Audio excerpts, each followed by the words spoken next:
Hi everybody, welcome to this discussion on Final Fantasy. For our viewing pleasure, I've typed in all the mini games. I got this Mr. Happy 1227 video. I've muted him, and that's what we'll be watching in the background here while we discuss, There you go. just for a visual All right. component. So I have a question for you. Yeah. How do you feel about the direction of Final Fantasies? Not just like let's start with the remakes of what they're doing with seven. How do you feel about the direction of it so far? I think I think they're really struggling between keeping the plot as it is and trying to do a new thing with it. Okay. They are fighting themselves over it, I feel like sometimes. And So I I'll give would you be my much all right. better if they leaned more heavily into one or the other. More plot or less plot, Keep it the samey. So I have another perspective for you, and I've thought about it, and I've come to this realization. This isn't this is a remake in the truest sense of the term, in that it remakes the game's baseline story to be something different while not discounting the baseline story because it still exists. I don't know. That feels there's a lot of awkward stuff that happens because of that, though. The plot I ghost don't think being one of them. I don't think the plot ghosts. I think we've talked about this. The plot ghosts themselves, they needed something that was multiversal that could lord over the universe somehow to allow for a multiversal it answer, just and that feels it. it just feels awkward is the problem. It's like I this don't is like I don't think it literally was the awkward at developer all. being like, I'm God, I say this happens. That's what it I feels don't like. I don't feel that at all. Like you could say that about anything, arguably, if you go around that Yeah, but logic. this one feels really bad. This one No, it feels doesn't. extra. Like if Nomura himself just popped up and said, no, no, no, you go over here and die, I would have accepted it almost more than I do the plot goes. No, I wouldn't have. But this is an established style of writing in terms of like dealing with fate in fiction. Okay, I hold on. I always hated when fate is used so haphazardly, but we've already had this discussion. I don't think our oh right opinions have right really right. changed, No, and hold I on, don't because think. I did. No, Oh, you need to let me get to my point okay. because it's differentiated and developed. The issue with like Oh God, ads. what I find with your perspective on this argument is mainly it comes down to perspective for you, which is I think there's a part of you that also doesn't want to like this because it's not just Final Fantasy VII again, but we need to look at this in the scope of things. Any four-disc video game, they built the story around making cliffhangers, and they built the story around having heavy limitations. So, I mean, I won't even just go Final Fantasy VII. Oh, Right? Let's go with let's go with Legend of Dragoon, a hold game on. I like. Hold on, let me Okay. re-emphasize one of my major problems with the plot ghost, okay? Because you seem to misunderstand my issue with the plot ghost a little bit. My issue with the plot ghost is let's take the scene where Sephiroth in the first game stabs Barrett, right? Right? That's a slightly different than what happened in the main game, right? Cool. Right. Why did they change that if the plot ghosts are just gonna come in and fix Barrett immediately? It feels kind of. I can explain that. It's I like, can why actually stab explain Barrett? that. No, I can explain that. So the issue with like having to just rewrite the story and just changing random shit would have made people mad no matter what, right? Like outside of the thematics of it. That's just how big this community is. Like and the fandom of Seven is. It's literally like it took over Final Fantasy, let's be real. Um Now, them doing something like having a fate-based DF, there's still a lot of like theories on what they are or what they become later, because the rule of thumb here is this is a nebulous being. There's more than it to it than we see. It's the same shit that we're seeing with the multiversal Sephiroth, because there's a version of him. that travels the void, uh, just like Gilgamesh, but instead of being like super chill and just want to be like, I just want to beat people up, man, like Gilgamesh does. What if somebody actually utilized that to kill people, right? Okay, So, so there's two things I have issue with what you just said. One, they're too nebulous. I have no idea what the fuck. Everything you just said is speculation. What we have right now is not that. Second of all, we I don't know feel what like they the are. way the plot goes go about doing things is what irritates me. They can just Yes, pop we don't know up. what they are. No, hold on. Exactly, but the way they just pop up out of nowhere and then just suddenly snap, this is the plot now, is what really irritates me. Let's say they wanted to have a scene where Barrett gets rightfully mad that Sephiroth steals his kill, right? And Barrett does something stupid and gets stabbed by Sephiroth. Let's say they wanted to do that, and that's a change, right? Okay. And they could have just done it slightly different where, like, at some point in the past, one of the characters got a special healing potion, and now Barrett gets stabbed and then healed by a character instead of just some ghost pops up and fixes him, right? Well, but then The you ghost no, just no, feels no. so unnatural to the storytelling, is what it feels like. That's the point. The point is to make it uncomfortable, to make it not normal, to make it not just Final Fantasy VII again. Because if you just want Final Fantasy VII again, then you're missing the point of the growth of the series. I The don't seven just is want it. a If they flawed want to thing. change things, I feel like they should have found better ways to do it than just Placos. Is all That I'm is- saying. that- well, I feel like well, I hold feel on, like hold is on. there could have been better Hold on. ways to do it. Hold on. Oh, your volume's getting high. Hold on. So, I think that the way they did it is just fine, and I'll tell you why. Main issue with the plot ghosts that you have, them seeming to be arbitrary in their choices of what they do, and there being other solutions to those problems. The main thing here is it's trying to like deviate from the Final Fantasy we know. That's the question of fate, because the question of fate here all comes down to a couple of characters. Grandma, oh, sorry, I'm used to talking to my grandma about this stuff. Joey, here's the thing. At the end of the game, right? At the end of the first one, they kill all of the plot ghosts. They're like, all right, we're breaking through our fate. That we know. That we know. Well, hold on. Guess what? At the end of the second one, you still have fate come in. So you're wrong. But that's the problem. The characters at this point have no agency over everything because the plot ghosts are just going to put them right back on the rails. You're saying that the plot ghosts are changes and stuff. My problem with the plot ghosts is that they remove all agency. They remove all agency. But that hasn't done anything. They've done nothing. No, they don't. You're wrong. You're just wrong. Way to be wrong. Zack's alive. You're wrong. They fight for their agency. That is the conflict in this story. The fact that you don't like it because you don't understand it is your issue, sure, but everybody else likes it. Okay, that's fine. But you know what? I just think it's an annoying way to do it, all right? It's not. It's something that's been done and been tested and been well tested throughout fiction. And it works. If the plot ghosts were an actual fucking character, I would appreciate them more. But they're not an actual character. They're just ghosts that appear out of nowhere. No, they're nebulous. We don't know what they are. Nebulous is stupid, Joey. Nebulous is stupid. No, if they're the main thing you're fighting, being too nebulous for 2 games that are this long is stupid.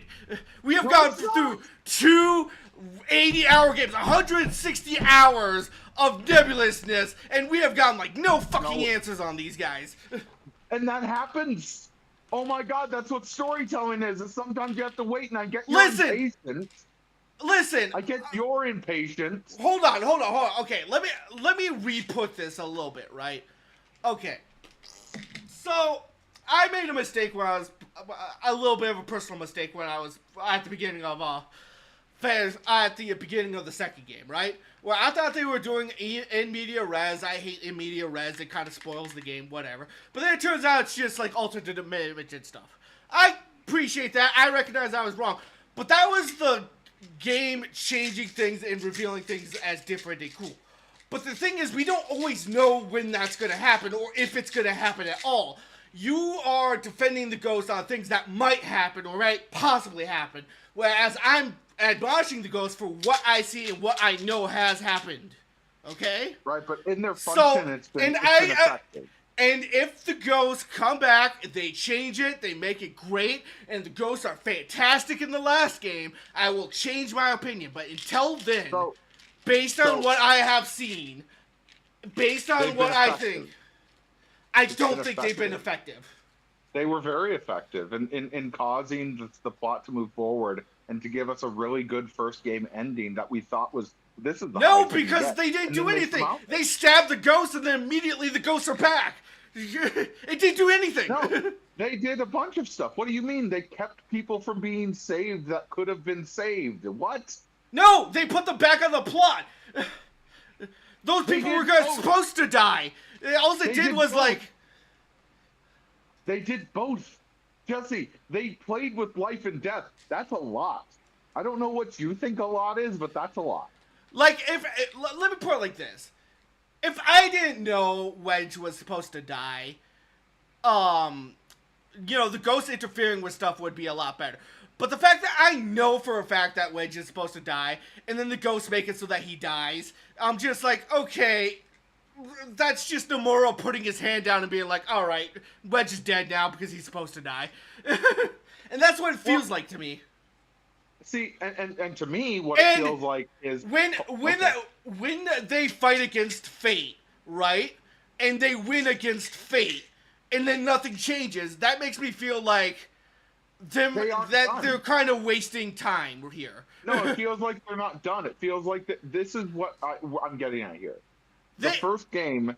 hold on, you gotta let me finish, man. Like, for real. Alright. In the first game... it's still just the first part of the story. Like, you got to keep in mind, if we're thinking relative to Final Fantasy VII here right now, right?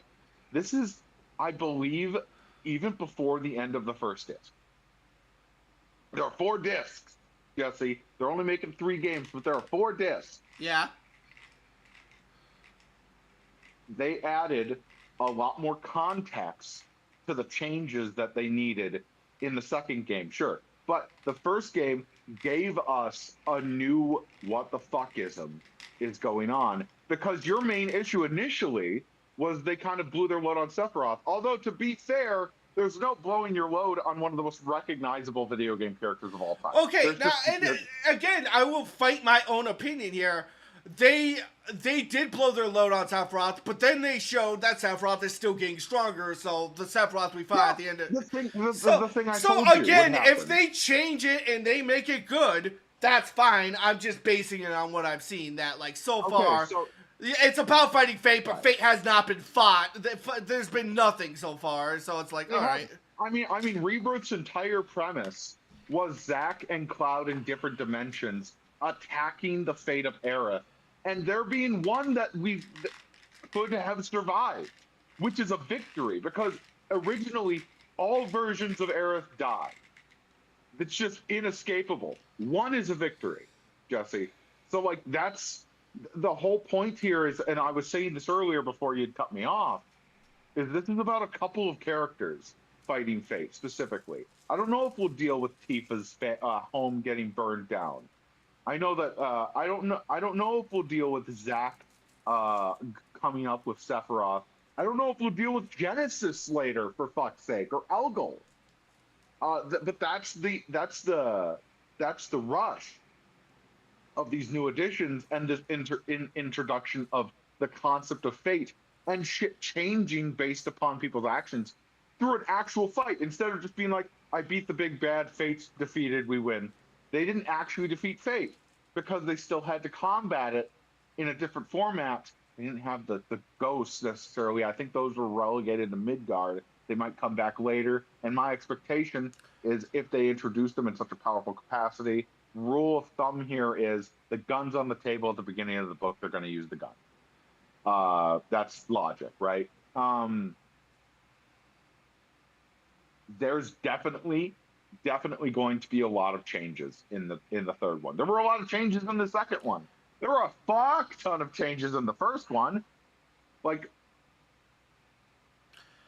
Well, that's Not my problem. only- They changed it a lot in the first game, and then by the end, they just sent it back to how it was before. All the changes didn't matter in the long run. Zack's alive. If Zack fucking dies before he does Like, anything significant, like Wedge did, then yeah, I think it doesn't matter if Zack's still alive. No. Zack's still alive, which is a huge change. But if he Like- doesn't...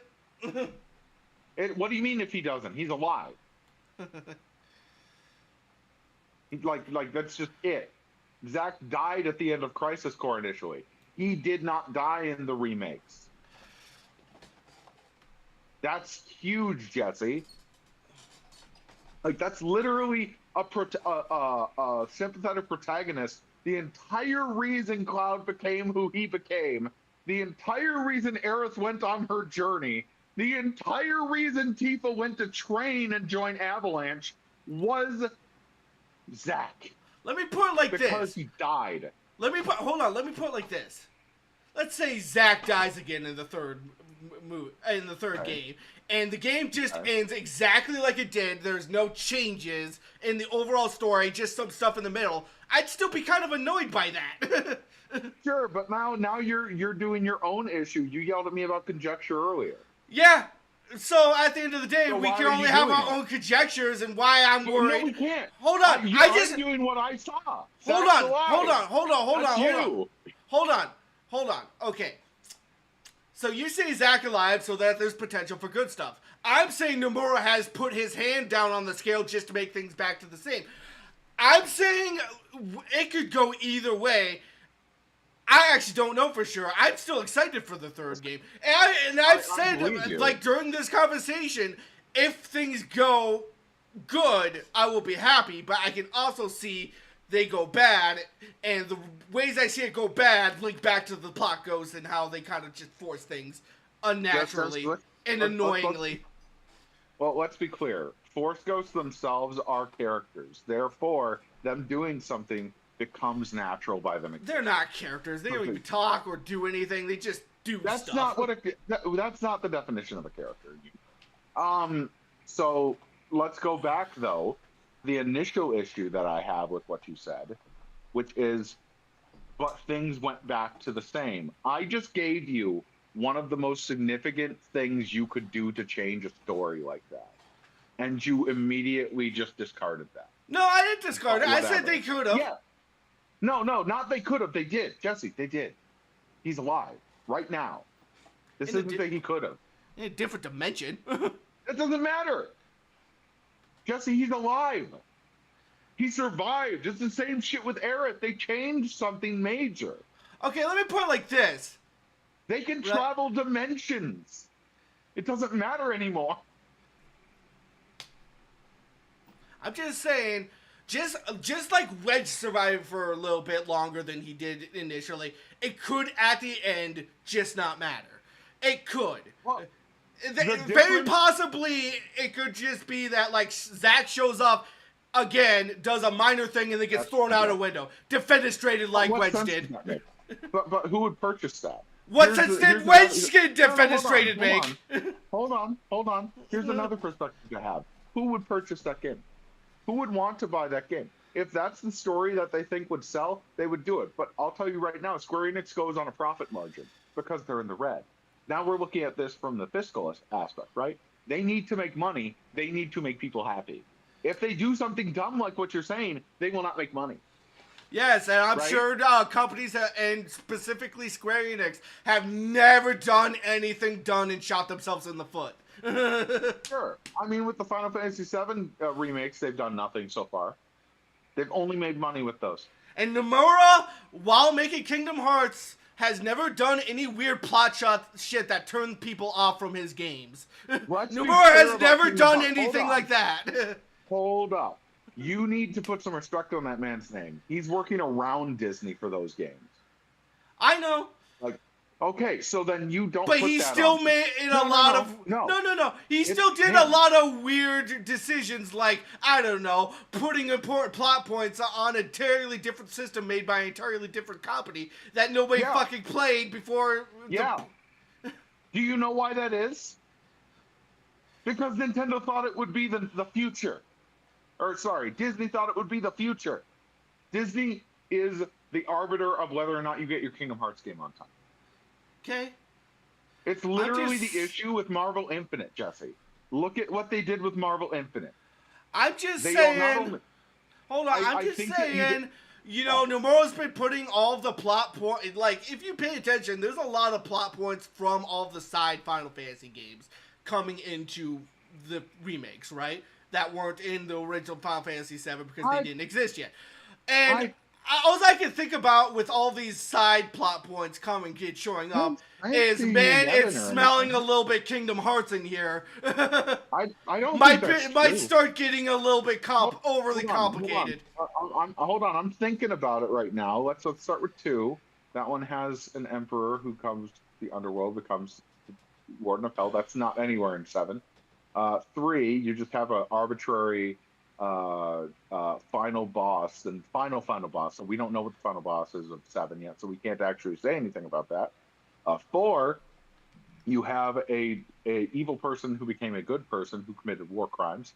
That would have been Sephiroth if he was the protagonist, but he's not, so that's not a thing.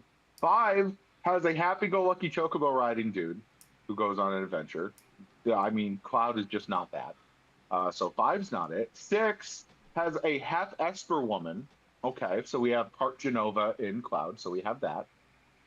Fighting a genocidal maniac clown god who wins at destroying the planet.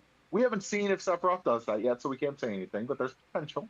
So possibly some 6. Hold on, I wasn't talking about like the first 6 Final Fantasies. I mean the spin-offs of 7. I'm talking about the 7 spin-offs. Oh, they don't have seeds in there. They don't have Dirge of Cerberus in there. No. You literally crash into the lab containing the characters from the movie. No, hold on. That's Crisis Core.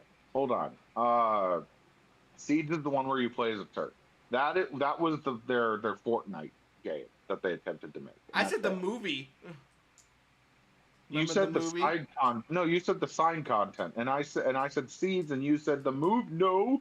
And I said that's Crisis Core. Let me re-say what I'm talking about.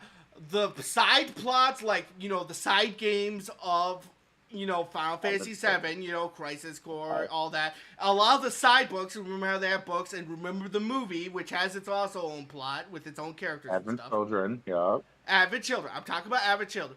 They literally crash into the lab with the people of Advent Children in there, okay? Oh, yeah. The bottom line is Advent Children made some of the most money than any other movie. Hold on. And the point I'm trying to make is that a lot of the side stuff is starting to get into the plot of the remakes.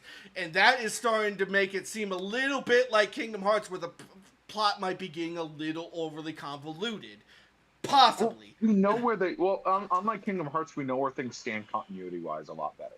So, like, Crisis Core, we know takes place before. Yeah, still convoluted a little bit. Hold on. No, this is really one note. Crisis Core is before. Intermissions between the first and second. They even say it, intermission. And then we don't have a Dirge of Cerberus. We don't have an Advent Children. Yet. Nothing's come out for that. Yes, probably, yeah. But we know Dirge of Cerberus and Advent Children take place after 7. So, like, we have before and end. So, but here's the thing. Here's the thing, though. Like, you know, we're trying to change fate, and things are going to probably change in the next game. Dirge of Cerberus and Advent Children don't necessarily have to take place afterwards. They could take place during the next game. But until we have context for that, then you're also just, once again, going into conjecture like we do have context, though. We do have hints. They're there. We have hints that things will exist later. We have no hints that they'll exist in the games. Just like we have hints that there might be a fight against fate, but we don't have a hard confirmation. It's still conjecture. So all I'm doing is you're talking the positive about how the game could be great. All I'm talking about is how the game could be bad. It could be either way. That's it. It's more likely to be good. It's just our opinion. Yeah, and I will say it's probably your path. It probably is more likely. All I'm saying is stuff that kind of makes me feel bad. Like, I don't like the plot ghosts. I feel like if there could be better ways to write things than just plot ghosts. I think trying to make things overtly organic in a series that already has an established lore and mythos is dangerous to that lore and mythos, especially if you have fans playing it. Changing things at all is dangerous to the lore and mythos. Right. But that's why you have something that's unknowable and unseeable that you add to a series to help make that more palatable. They do that in a lot of things. They did it in Doctor fucking Who, and everybody loved it.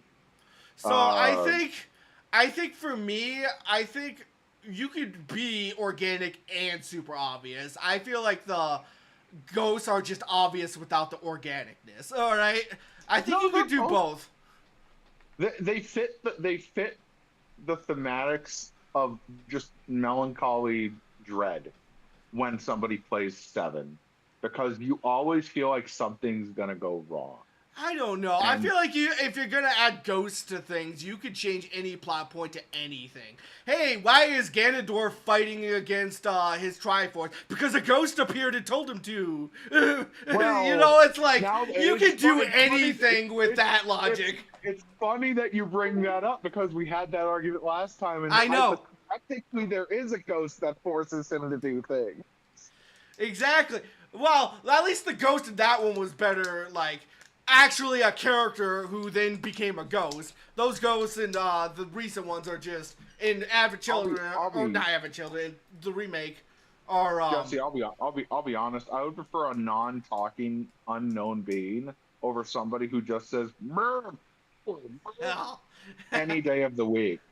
Any day of the week, because you know what I prefer over bad writing? No writing. Just have them do shit and have it happen, more so than having somebody do shit and then say, I'm so strong. Okay. But here's the thing. I would also prefer good writing over no writing, and I would prefer there to be them talk and do shit better than they would doing nothing, you know? And I can respect that. But that's all I'm coming for. I would put them above Demise any day of the week, though. Any day of the fucking week. Demise's writing is trash. Oh, yeah. But I guess that's all I'm getting at, is that I'm doing that thing where I'm like, I could see how this could be better, and I wish it was better, and that part that it isn't better is upsetting me. I think it's fine. Which is a totally unfair thing to say, because these games are fantastic. Otherwise. And I think everybody's already made the same conclusion. Hojo's got his hands in this pot of honey somewhere. Yeah, probably. Oh, definitely. That motherfucker fucks with everything. So, how about the new Final Fantasy games direction so far? Because the big thing to note here is I don't think they're done with turn-based. I think they're taking a break to re-examine what they want to do after getting mollywopped by Persona so much. So there is one point I want to make up before we get into this that continues on. A point I want to make on the gameplay and why I brought up the mini games here, and I think might actually influence the gameplay of the next game a little bit. Mm-hmm. I think the developers are starting to feel what I had a word for it. I can't remember what I called it. I think the developers are starting to get a little sick of making Final Fantasy Remake. And well, I mean, yeah. This is just something I notice a lot. I've been playing Spider-Man 2, and they do the exact same shit. They've added a lot of mini games because they want to make something different. I feel it while I was playing this other game, the middle one. And, you know, they had an excuse because there's a lot of goofy shit that happens in the middle of Final Fantasy VII that they could add to this stuff. But it really feels like they just don't want to make Final Fantasy VII. They really needed a break. I think that might infest the next game a little bit. I disagree. And everything they've said has been contrary to that, by the way, in like press releases. Well, of course they're not going to say they're exhausted in the game and pass. Yes, they do. People, are you kidding me? People say that shit all the time. Game developers, no, it doesn't fucking matter. People said that about Cyberpunk, and you know how much danger they would have been in. But the point I'm getting at here is, like, mini games themselves don't beg an issue with that. It's the Final Fantasy VII was already famous for their mini game, so they were already going to be in. I think it's part of it. That's just something I noticed, and I think might influence it a little bit. I would argue that they're tired of being in the red. Oh, yeah. In terms of their company, but I think that that's different than being tired of making a game. Like another good example is I don't think they're tired of making the Spider-Man games. I think they're tired of the fan base of the Spider-Man. Well, no, hold on. I was about to talk about why I think make my point for like the Spider-Man and its mini games. I was playing through Spider-Man 2, and I had a quick mission where I had to follow a drone using the wingsuit, and I had to get really high, and that was a nice little distraction. But that's when it kind of hit me. Of all the mini games and of all the side content I had done up to that point, absolutely none of that was a challenge to the actual core gameplay. That was the first time they were like, this is a challenge for the wingsuit. And I played quite a bit further. They didn't do any more after that. And there's no wingsuit challenges for the new mechanic, because there's another one is I get to the hunter blinds, right? The hunter blinds are like, here's a stealth section for you to do, right? Let's do some stealth section a little bit, right? They kind of suck compared to the previous games. Whereas previous games, the stealth sections are usually like, elaborate and fancy and with a lot of stuff to them. The hunter blinds and stuff in Spider-Man 2 are just like, here's a rooftop, here's 3 poles, use the new web line to make your own stealth section, whatever. It kind of feels like the game just put a bunch of hunters on a rooftop and like, make your own, I don't know. It feels like they don't want us to use the actual, like, they can't force themselves to put more thought into the actual mechanics. So I have compared to what they put in the previous ones. Hold on, I was gonna say Insomniac. I've actually followed their work for a long time. Aren't good at making minigames. They never have been. It's more likely, and I'm not saying you're wrong. I'm just saying this is a more likely scenario that they just are trying to branch out and still aren't good at it. Like, an amazing video game company can be great at making a base game with its core mechanics, but suck at making side content for that. That exists. No, yeah. I mean, there are some Yakuza games where their mini games are shit. If you look at like Yakuza 3, the bowling is actually awful, which is really funny because it's not hard to make that type of game. But they fucked it up. So I would say that's more likely to look at. I'm not saying you're wrong. I'm just notating there's also the fact that a more likely scenario as well is of why they're getting tired of the game is less the game, more the fan base, because the fan base is incel. I don't know. I remember people love the Spider-Man games and haven't really said too many bad things about like how they handle a lot of that stuff. Sure, but like I'm talking about the vocal fan base. Like the ones that would shit on Iron Mouse, for example. For those exist no matter what, though. So I don't know how that really. They're vocal. That's the problem. You gotta say they're vocal. Like you can have a huge fan base of good people, but if the good people are quiet, it doesn't matter. I don't know. I see a lot of videos of people being like, "This is the best setup for Kraven ever. Kraven is great." And like stuff like that, so it's like I've seen a lot of people complimenting pretty vocally this game. So I'm not saying the game itself is complimentary, and I'm not saying they're being aggravated towards the game. I don't think the compliments are being silent. Like it's not silent. No, that's it's not a pretty loud majority. No. You're misunderstanding me. I'm not talking about that. I'm talking about how the people themselves are just bad people. Like there's a lot of bad people who compliment the game. And having to see them be like, man, this game's so good. I'm glad the woke crowd didn't get involved in this. People like that. People were complaining that there's a black Spider-Man in the game. Yeah. I don't think that anti-woke people like this game. I mean, I'm telling you they do. There's a lot of them that do. That's Aiden weird. Ross likes it. Aiden Ross likes it. That's weird. I don't get the anti-woke people half the time. So many of them are like, Yeah. man, you included a black character as a main character? Woke trash.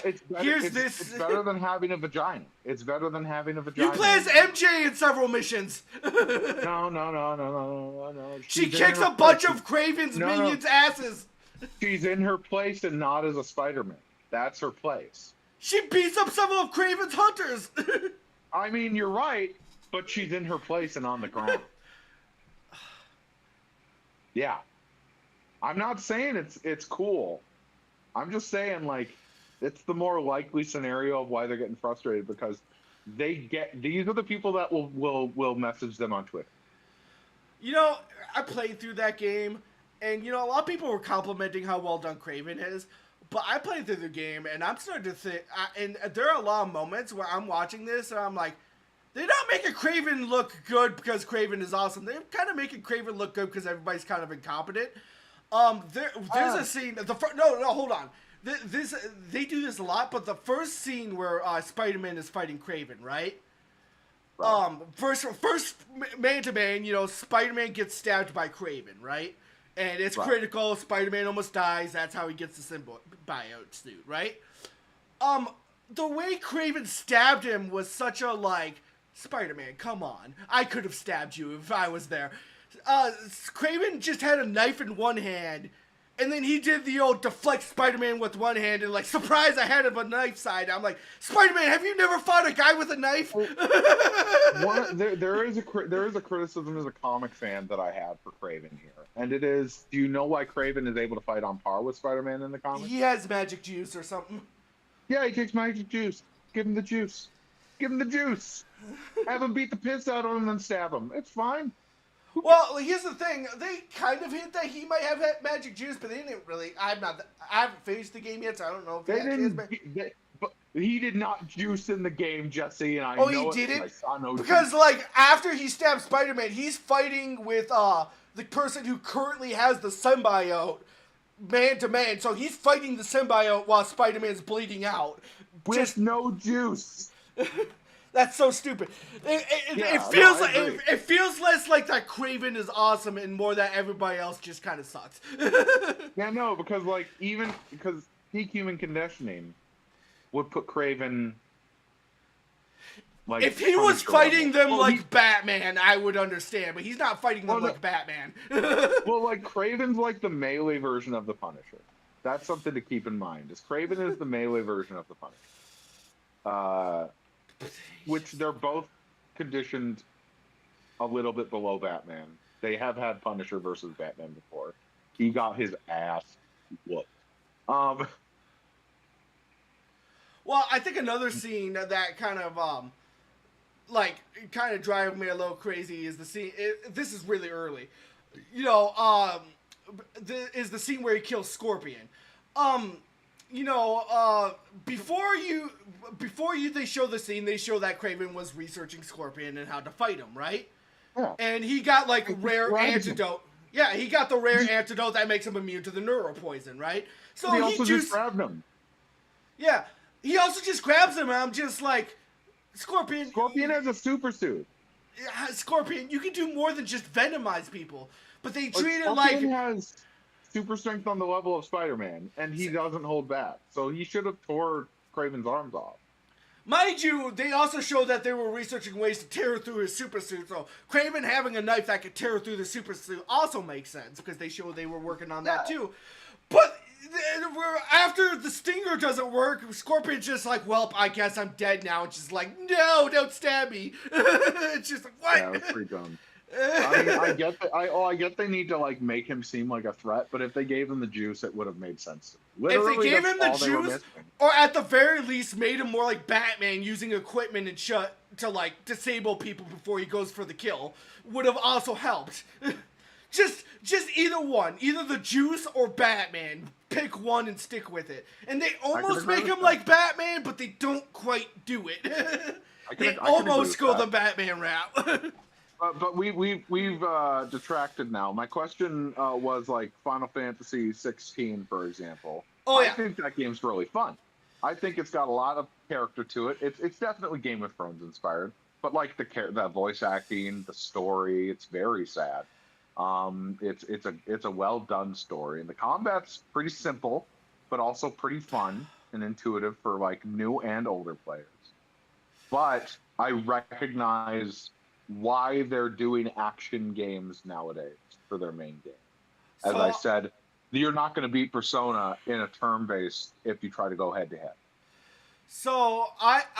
okay, we've discussed this before, and here's my thoughts on this, right? So I think I discussed how Japanese developers actually like believe turn-based to be like a lesser form of No, that's us. gameplay in the past. No, that's us. That's us. Well, us, and Because, then because yeah, and that brought over to the developers. That was like X Games and stuff. because we attacked them. We made the racist turn JRPG. Yeah. So like we attacked them. That made Japanese developers not make JRPGs. That in turn, and I know this from interviews, this caused them to make stuff like the ATB system that makes it less turn-based RPG. You know, Right. they've been working on making a non-turn-based RPG for a while. But And that would make sense if they didn't also make Dragon Quest. well, hold on, but I'm getting to this, right? Um, and I think about another game series that changed very recently, almost at the same time, the Like a Dragon series. That is now a turn-based RPG, kind of a switch in its own weird way, right? Now it's a turn-based yeah. RPG instead of an action game. But they're still making other action games. You know, we got the Man with No Name and stuff like that. So they're still making the action games. And okay. Square Enix is still making the Right. turn-based games with good story in the Dragon Quest. And Side note, we'll go back to Yakuza in a moment after you're done with your Final Fantasy Remake still has a lot of those RPG mechanics in it, man. It is basically an turn-based RPG, just with also some action stuff in between it, you know? It's not like... I would say 7 Remake is. Yeah. Yeah, so it's not like we've lost the RPG. And although I definitely don't... lost the classic turn based for Final Fantasy at the moment. Yeah, but we still kind of have it for, Dragon Quest. And Square Enix also makes Bravely Default. And if you've ever played Bravely Default, you know that is basically just Final Fantasy. It's directly built off of Final Fantasy V. Yeah. And 3. So I think, this is one of those things that like spin-offs are always great at. If you don't want to do a certain mechanic for the main series, you can always just do spin-offs to give people what they want, I think my main point with that was I think they'll circle back to it because the whole point of Final Fantasy is your fantasy should be able to be whatever you want it. And so you should have different types of Final Fantasies to fit those niches. One for each person who plays it. Well, here's something where I was saying for years. I was saying this for years, and people said I was crazy because why would they do this? I was saying they should make a Zelda spin-off starring Zelda, complete with different magical gameplay.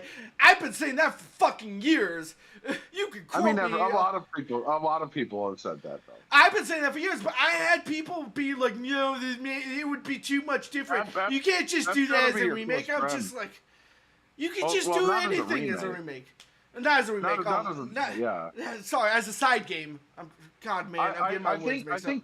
I think we talked about this before, and I gave you my parameters for it, and they did exactly what I said they would do. I said it cannot be a melee-based game; it needs to be based on melee. Yeah. And it is. Then I also said it needs to be puzzle-based. It's puzzle-based. The only thing they didn't do is change the fucking title because it's going to confuse newcomers. As a rule, is when you're doing side games, you can do whatever the hell you want to a certain extent. Pokemon's always been a great thing for that. There's so many different Pokemon games of such a wide variety on the side games. Oh, true. But you know which ones are the main ones based on the thematics of the Oh, yeah. The difference here is this one is considered a main game, and that will confuse people because The Legend of Zelda always stars Link. And then you have 2 that star Zelda now. We don't talk about the first. Well, What would you call it if it was like a side game? Would you just call it Echoes of Wisdom? That wouldn't say that it's a Legend of Zelda game, though. You gotta at least I would put call it a like Legend. No. It's an easy fix. A Legend of Zelda story, Echoes of Wisdom. that would work. Yeah, like it still has the Legend of Zelda marquee, but you make sure it's distinct enough that you know that this is not about Link. This is it, and I think that would be the way to do the entirety of the series of side games. You could have one starring Ganondorf, like we talked about that one, Yeah. called A Legend of Zelda story. You could have one starring Tetra. You could have one starring Tingle. Oh goddamn wait, they already have that. yeah. But I think that that's the way that should have gone. But that's literally the only criticism I have of the game. The game's great. It's literally just a different variation of Link's Awakening DX, which I love that game. So I have no real criticism. Okay. And then, I guess for me, this is a completely personalized note. This has nothing to do with anyone else. I hate the fact that the mainline Final Fantasy games are action games now. I want them to be RPGs, but that's me. I prefer RPGs over action games. No, and I went into this understanding that that's why I'm trying to like throw you this like olive branch saying that they'll probably come back but the point is we got to look at big series like that can be nebulous Well, as a treat for everybody, right? I Like guess. like Yakuza's doing, right? Yakuza has a majorly been for action gamers, and now they're for you, and Yeah. that's great. You get to be a part of that world now majorly because like you still enjoy the action, but like you're there for that RPG. And it's vice versa with Final Fantasy. You had all these people playing these games initially for the turn-based. They probably were looking at this as first off, they couldn't compete with Persona on sales because good fucking luck for competing with Persona on sales. And inventiveness in their turn-based gameplay. The only game series that they had that actually was inventive and profitable in its turn-based gameplay, unfortunately, since Final Fantasy X, is Dragon Quest. So Dragon Quest is their turn-based marquee, which fair enough. I mean, don't change Akira Toriyama's vision. Fine. I'm curious to see what 12 will be. There's always the chance that they'll go back. They could even And make another Final Fantasy X. I will. I do also want to like refight back against something I did say a little earlier about LK being with side games. There is some issue I have with specifically Final Fantasy, that makes me upset about it compared to the others. Let's take the Like a Dragon gameplay. The side games of Like a Dragon, you know, the Fist of the North Star one, the detective one and stuff. Those are basically about the same quality of game as the mainline games. Well, yeah. Oh, yeah. But with Final Fantasy, what makes money. But with Final Fantasy, boy, is there a difference in quality. And me knowing that my turn-based ass is getting the lesser quality now is like, I mean, the big thing to note here is like Final Fantasy Type 0 is a great example of a game that like acts like it has quality, but it lacks a lot. Uh-huh. And on the flip side, we were going to talk about Yakuza after this. The action game series will actually probably be continuing under the Judgment key. So that's not disappearing. They're just, Kiryu's story is done, and if he comes back, it'll be an Ichiban story, which is turn-based. Another big thing is the power of these companies. You're putting a lot more stock into Square Enix than you should. Sega is Sega. Yeah. Like, Sega owned Tokyo for a while. Well, I think another... just as another point I was thinking of before we continue that, is I think about the Mario games, right? You know, I love my Paper Mario, the first two Paper Mario games, right? And the third one, but not as much. You know, those games, if you look at their quality, like the mainline Mario games of at least the 2D ones, like not so much more than the side games. I mean, Wonder was really good. Like, we need to make sure we put an asterisk on Wonder was they're really good, but like then you compare it to like Odyssey. Odyssey has a lot of quality to it, a lot of money into it, but if I look at what Odyssey is, I don't feel like I'm missing out on the compared to what I would be missing out on Final Fantasy, you know? Just how much I feel like I would be missing out on Final Fantasy compared to like. Well, and there's also you have to recognize the market recognition of a character too. Like I mentioned earlier, Square Enix has been in the red since Final Fantasy X. That's 2001, Jesse. That's over 2 decades. Imagine the constraint and push for success in that scenario. And that was like literally after Kingdom Hearts was made, their last game is Square, where they were forced to become Square. That's fucking rough.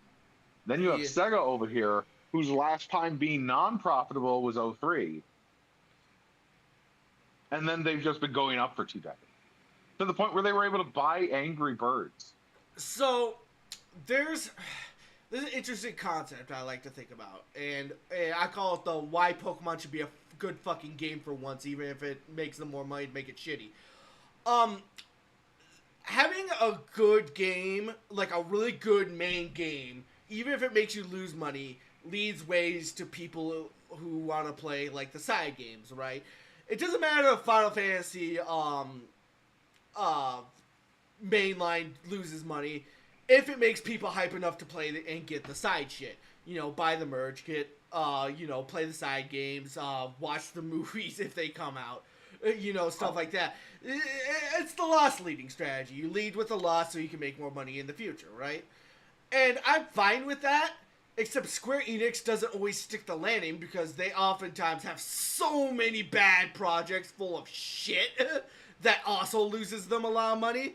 It feels like a lot of their loss leading that they could get with Final Fantasy main games just gets eaten up on terrible like NFT projects or poorly thought out microtransactions. I mean, games that's just the problem now.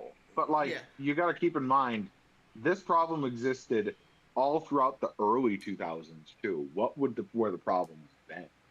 And the answer to that is actually relatively simple: long dev cycle. The longer your dev cycle, the more money the game costs to make. That's why Final Fantasy leading up to 10 was so successful. The games didn't take more than 2 years to make it money. Very successful because they turned them over real quick. They were fun. They were easy. The stories were okay. They were weird usually, but the games were received well. They did some experimental things in those too. 8 was experimental. It's better received now than it ever was then. Well, there's something I also want to consider why the development things won. First of all, turn-based games are really easy to make. They're pretty simple on the development time.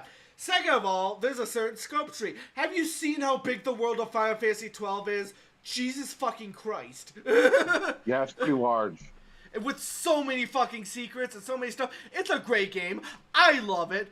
They could have probably shrank it down a little bit to make that scope a little bit more manageable and get the game out a little bit faster, I can agree with that. Of course, but that also leads to the loss leading aspect. The reason why it's so big, it was because they were trying to make Ivalice like a main Final Fantasy setup with, advanced and all the side games. So they were thinking, well, if we establish the world very strongly in this game, and they do, holy shit do they do, it'll lead to more side games and shit. It will pay off eventually. So, at least with 12, there's a very direct line between they planned on the side games really packing in the dough on that one. So that... And I think somewhere along the line they lost track of that. They didn't quite they understood that they had to make big Final Fantasy games. They just didn't understand. I think they lost track of why they had to make big Final Fantasy games. Because let's take Final Fantasy 16, right? Right. There's no side game for Final Fantasy 16. Did the world get expanded into these side games? Are they capitalizing on that world at all and what they built on at all? I don't know. I think one of the big things is instead of having a direct sequel, like a real sequel, they put it on the DS, and that's the place where sequels for major RPGs die, in my opinion. I think another thing to consider another double thing to consider is what happened with 13. 13 fucking sucked. People didn't like 13. They had a good section. 2 more. And you know what? You know what? I hear those 2 more are much better. Problem is... 2 is the worst. No, 13-2 is the worst game. Oh, is it really that bad? I don't know. I haven't actually played them, but this is just what I heard. So I'm gonna paint a picture for the people listening too. So imagine if you only had 2 protagonists, and that's the only interplay you get the entire game. Oh god. Anyway, but also you have time travel, and it doesn't tell you where you need to be. But I guess the point I'm trying to make is, for 13, they did the last leading, big development time, expensive thing. Right. It didn't make any money, but that wasn't the plan. The plan was the last lead. And then they didn't stick the landing on the sequels and the stuff like that, so they probably stopped making, like, sequels and shit like that. And now they're not making sequels and side games based on the worlds anymore. So then we get to Final Fantasy 15, where, pretty interesting world of 15 there. Weird that we have contemporary America in a Final Fantasy game. Kind of interesting, some neato stuff and lore and stuff. They never capitalize it. There's no other 15 games to play. They had a movie, but that was supposed to lead into the game, which I think is... And I think one of the issues with 15 is it's still really fun. Like, there's a lot of fun to be had in that world. It's like the thematics are fun. I do actually kind of like the weird vibe you get with, like, oh, this is Americana. It's fun. I love that. And the road trip aspect is so good. If it was a side game, I would have paid them $60. And I guess to me, if they had made another Final Fantasy 15 like spin-off or sequel where you do more of that, fine. Go to other countries and explore other countries and do cool stuff. And that's another thing is, like, you get one big open world, and then you get a city. Yeah. That's not enough. What? Because, like, the variance in the open world you get isn't varied. So like, it's there's no forest, there's no action, like, there's only hills, there's no forest. If I wanted to look at it, because these are both on PlayStation 4, mind you, so I'm comparing these.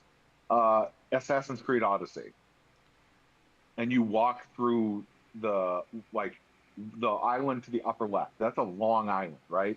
It goes through mountainous regions, fields, grassy regions, forests, cities, rocky crags, desolate lands, a salt flat. And that's in one part of the world. Well, I think that's the same console. Yeah, and there's another thing I want to consider when it comes to 15 and what a sequel would entail. A sequel of 15 could reuse a lot of assets. You could really down a lot of that development time. Yeah, like they did it with 10-2. 10-2 reuses a shit ton of assets, and boy, did they do that good. They reused 85% to 90% of their assets in 10-2.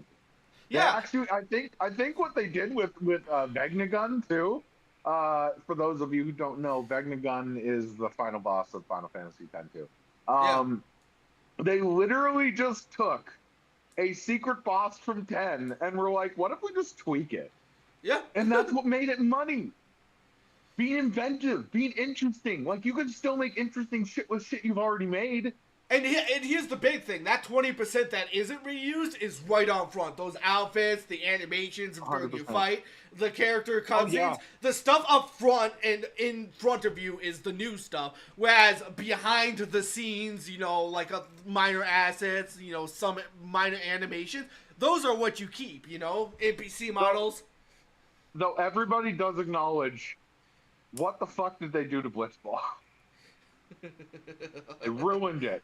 But I've never wanted to play a magical girl game more than Final Fantasy X-2 with its dress spheres. Now imagine we had a 15 sequel of magical girls. Yeah, imagine. No, I was about to say that. Imagine you dress them up in different outfits as you travel around. Give them new outfits as they explore new countries. Nox and the boys and 1/5 member just to add extra commentary, whatever. Probably gonna be biased because Final Fantasy 15 is canon in Assassin's Creed. Yeah, whatever. It doesn't matter. Add Cindy, whatever. Add boobs to the group. I don't care. Jesus. Anyways. But for real though, Jesus Christ. Jesus Christ. I remember the internet's reaction to that. Like, oh my god. Dude, holy Rule 34, Batman. Anyways, what was it? But, so yeah, you could basically, didn't Gladiolus have, didn't one of them have a little sister who wanted to be part of the crew? Have her join them, whatever. I believe it was Gladius's, and she also was interested in Noctis. That was like the childhood friend. Yeah, have her join them, whatever. Yeah, we need a, I mean, have it be like 5 years later, and she's like actual adult now. Cool, whatever. Well, I mean, I think my big thing here is like, I love the boys group, just like I love the girls group in 10 too. You know, like the girl power and the boy power. The boys in either game, where the girls feel like they're on an adventure and they're like dressing up and fucking people up while doing it. The boys feel like they're just driving around cooking food, fucking around. Like, yeah. I like that. I think it's fun. I think that a second game can get rid of that and be okay because you have the first game still. I do think the summons and how those work in the game are one of the weakest points of it. There's no control. It's just like, the game feels like giving you a summon. Here you go. It's so dumb. Like, what it should be. Given how important to the plot the summons were, too, it's like, oh. Well, and they still look like they're intimidating. Like, oh, they're cool. Like, I remember that Titan fight. Like, ooh. well, Ramu to me is still the scariest one because it's just like, oh shit, there's like the clouds rolling, and you're like, oh, Ramu's here. Which cool thing? Fun fact for people listening: a majority of these summons have been in Final Fantasy since 4. Oh yeah. So, like, that's a big thing to note here is summons have a big place in this series. So when you don't have them properly represented, it hurts. You can make them look cool as fuck, but if you don't make them function properly, it ruins everything. And vice versa. If they look dumb as shit, but they function well, that's still dumb as shit. Yeah. I mean, I don't mind if they're a side thing. Final Fantasy VIII has very distinct summons, but they're all optional side stuff. Kind of. Oh, some of them. So, yeah, no, they're like, you get Quetzalcoatl immediately. You also get Shiva and Ifrit. Those are definite. Those are definite, but most of them are side stuff. Yeah, but they're also very important to the gameplay too. So. Well, and they're also like very unique in that one. Like fucking Doom Train, bro. Doom Train. That is the most side content named summon I've ever heard. Doom in my Train life. Returned in Bravely Default, and I was so happy. I was so happy. You know what? Would make me die of laughter if it casts regen only. No, that's Carbuncle's job. I know that's his only job. He's only useful like if you play Final Fantasy 14. Carbuncle's actually very useful because it's a free buffer for your party. But I digress. Doom Train uses the move Doom. That's all he does. Yeah. He'll pop in, choo choo, motherfucker, and everybody gets Doom cast. Oh my god! Can I have a quick aside? I was playing Final Fantasy 9 the other day, right? Carbuncle in that game. He does one thing depending on what gem you have in your accessory. Dear God, give Carbuncle more than one buff. God damn it. Yeah, no, that's what he literally only does regen or protect. That's what they did in 14. Ugh. He'll throw shell, protect, regen, reflect. Like the motherfucker in 14 puts in work, man. It's all based on your level though, but which is how it should be. Which is fine. Upgradable summons are always fun. Yeah, 11 is the same thing. 11 and 14 both have great summoner jobs. 11's is very much stronger because they had to be, because that's the game where Absolute Virtue and Pandemonium Warden existed in. Objectively the most broken bosses in Final Fantasy history. But summons are some of my favorite things in video games. I'm more than happy to say that. Is Okay, when I well, see summons in a video game. quick question for personality, Joey. What's your favorite? Oh boy. Oh, you're making me think, you son of a It bitch. doesn't have to be an individual, just maybe in general. Well, no, because it's gonna be from 10. I could. It's Anima, Anima? Oh, Anima's really cool. and it's the story that pushed it over the edge. Otherwise, it would have been Valfor. But the idea of the summons in 10 being martyred people. Anima returned in 12. It was pretty sick in that one, too, so... Well, it got renamed, but it was Anima. Did Anima return to 12? What the fuck? What's that? There's a monster that's similar. There's one that's similar to Anima. I think it had a different name, but it was Anima. It was Anima. One of the summons is a big skelly thing that's with a dark backstory. It's Anima. I also do love the summons in 10 and 12 as well because they test your reflexes. They're cool as shit. Dude, they're really fucking cool. Like, for no goddamn reason. Why are they so cool? See, my favorite, because he's been so consistently, more for consistency than any individual moment, but I've always liked... Oh, no, I like Alexander, the giant castle that shoots lasers.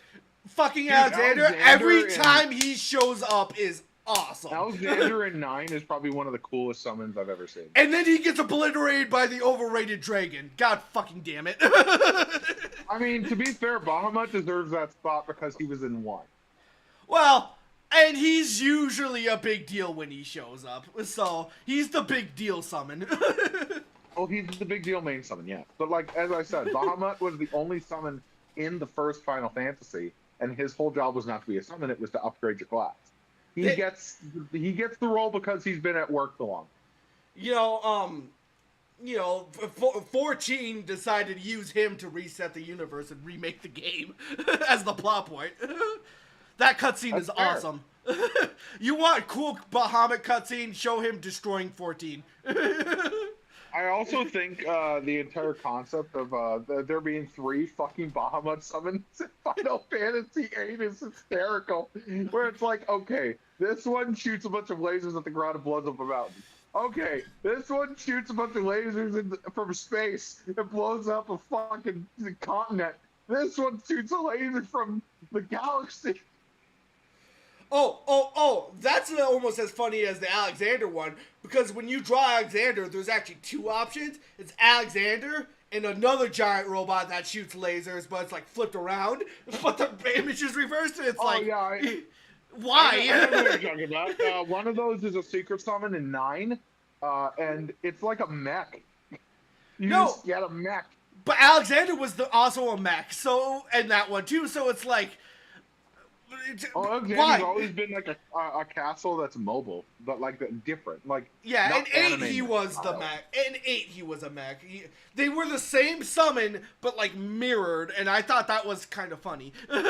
And which one you get depends on which one you pick in the menu when you're drawing. It's like what? If I'm going to pick who's the most dangerous summon to use, do you think, like in the games? Oh, in the games, was it? I'm trying to think. There was one that like actually targeted everybody on the field. I'm trying to remember which one it was. Was it Javelo? I'm not sure. I know a lot of people say Knights of the Round. There are some people that will say Anima because Anima can break the 99.999 barrier with multi-punch. I think it's Yojimbo because he can insta-kill super bosses. Yojimbo's hilarious. That's ridiculous. You give him $1 and he's like, I'm just going to kill this super boss. I mean, Gilgamesh, whenever he's a summon, and does basically the same thing, too. Oh, yeah, but he can't kill super bosses. True. Like that's the thing that makes for me, Yojimbo's the only summon that's able to kill every boss in the game in one. Like, every single boss.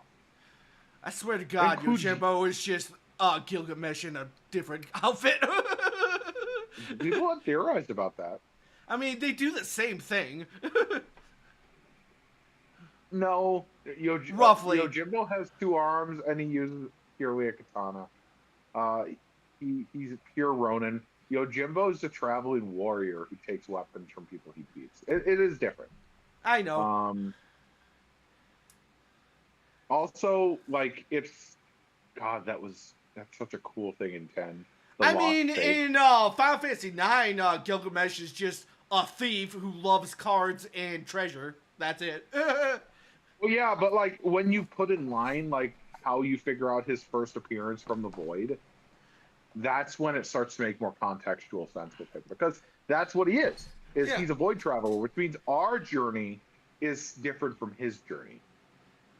All I'm pointing out with that last line is that he could change his name, he could change his appearance, he could totally be Yojimbo. Possibly, but not as a Possibly. faith because that's not how faiths work. Yeah. Remember, like he would have had to be because the faith is a separate person, and we saw the body in the Lost Faith tomb. Fair enough. Which once again, that is the craziest plot twist I've ever seen in a Final Fantasy game. Like, and that's over Aerith just being like, no, everybody just martyrs each other, and I'm like, what? Huh?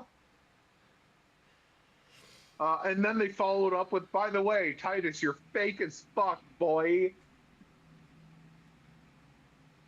Dude, Titus spent that entire game absolutely convinced everybody else was fake. Yeah, for real.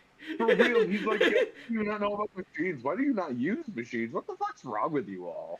He was so convinced. And Auron's out here gaslighting the shit out of him. and then he boned a priestess in water. And he was all good. Yeah. That's all he needed. He just needed to get his dick wet. I get it. But I think 10-2. So have you listened to the audio drama where it turns out they broke up? That's funny. Like, yeah. It's like she's still into him, and he's too focused on Blitzball, and he's like starting to come back around. And I'm like, why are you doing a will they won't they? What the fuck? Come on, dude. Japan has such an issue of will they won't they's, man. It's bad. And that's because I've actually read into this. It's because of their culture and how they function. They think being forward is incorrect. So like they write instances. That's why anime has those instances. Listen, of will they won't they so much. My problem. Like Inuyasha. Okay, so here's my problem with the will they won't lays is they never do until the very end, and that's such a problem, man. And if you do it wrong, you get school day. School days head is in the funny. box. Yeah, head in the box. Super funny, Jesse. What the fuck, dude? Yeah, okay. Let me put it like that. It's funny in a bad way. Like, dear God, we gotta lock you up. Like it's like The Room is funny.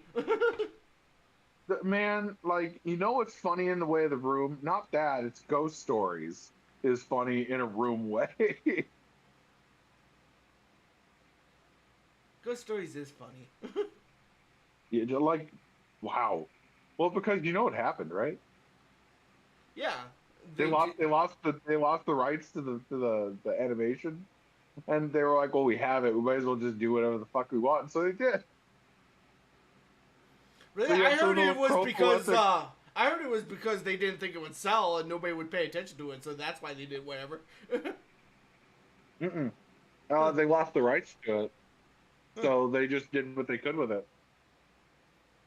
Initially, they didn't release it. Fascinating.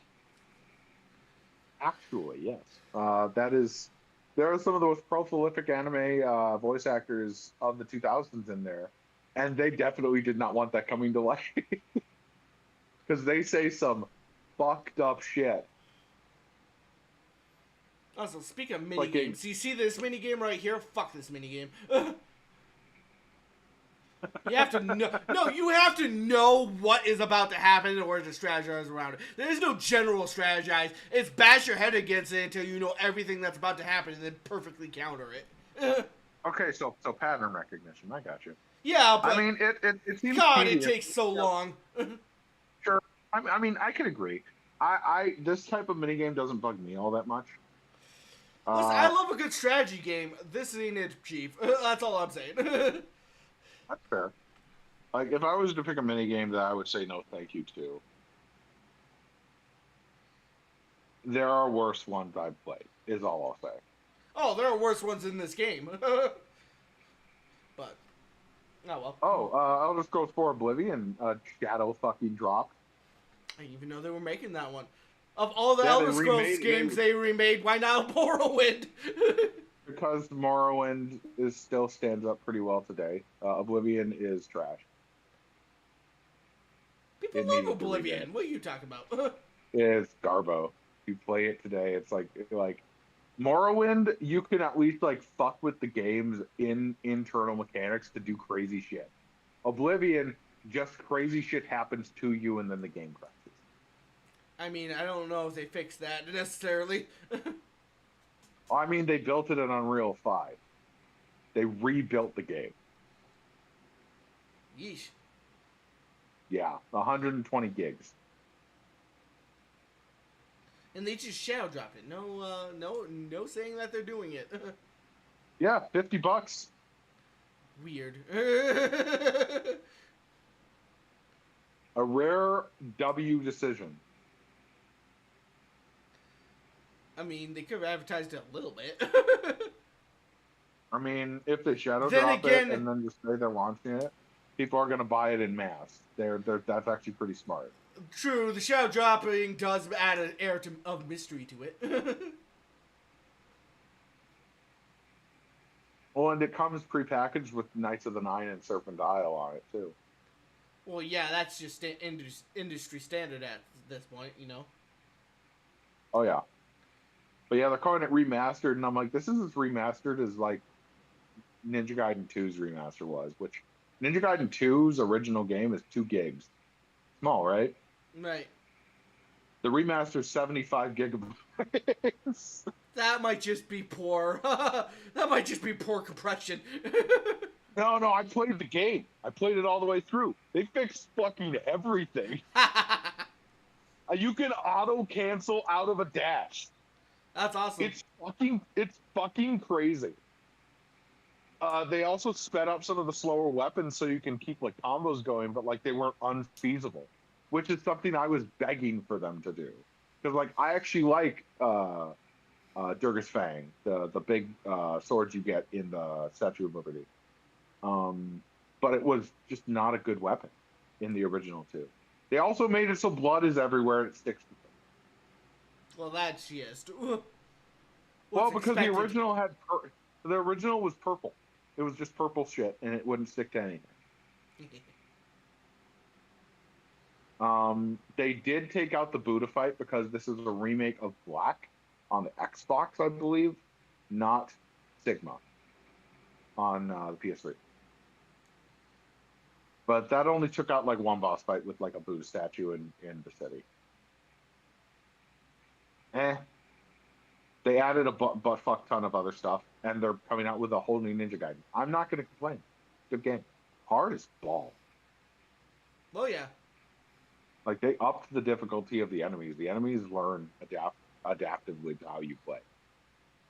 From what I hear, like in games like Bayonetta and Devil May Cry, enemies are polite and will wait their turn to get their ass kicked. Ninja Gaiden, they just jump you.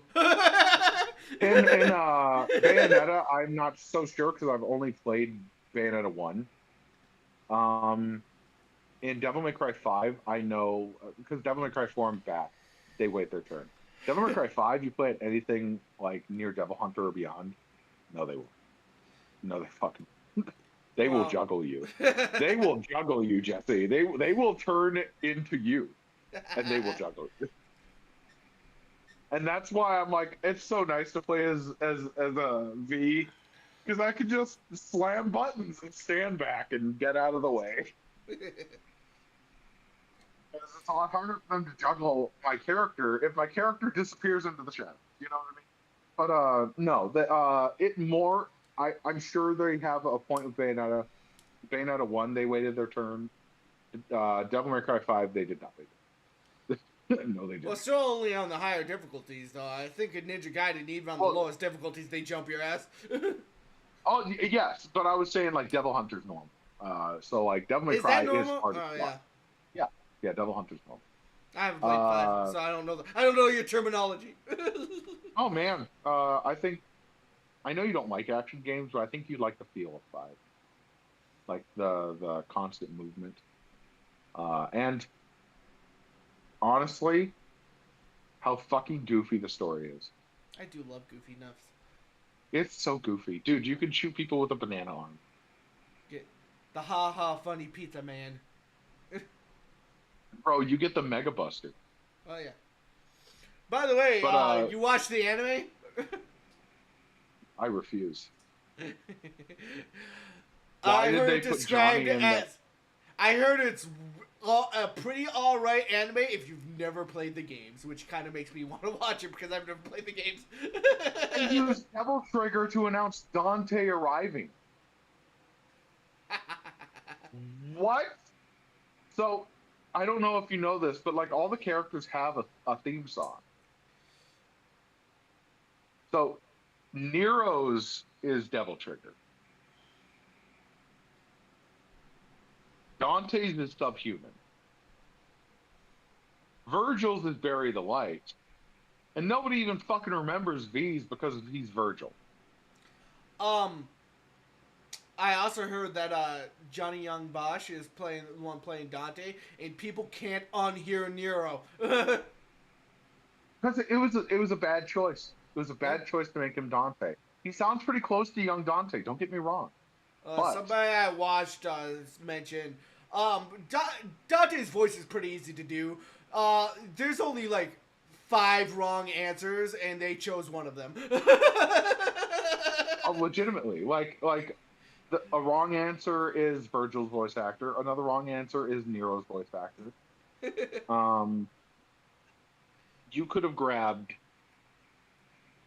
a litany of other voice actors who would love to work on Devil May Cry to be the new voice of Dante. Just like they got a new guy to get the guy who voices Ken in 6. Why didn't they grab the new guy who voices Ken in Street Fighter 6? One second, let me fucking find his goddamn name. This is like an obvious answer.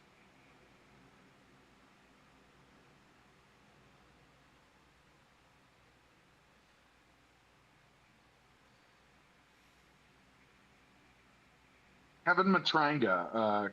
Kevin.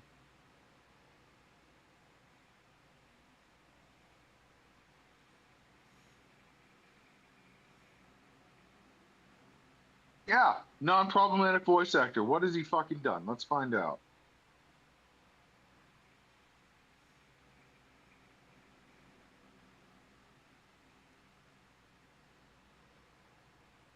You know what? Whoever voices Terry in the newest game probably could also do Dante. Yeah, I mean, yes.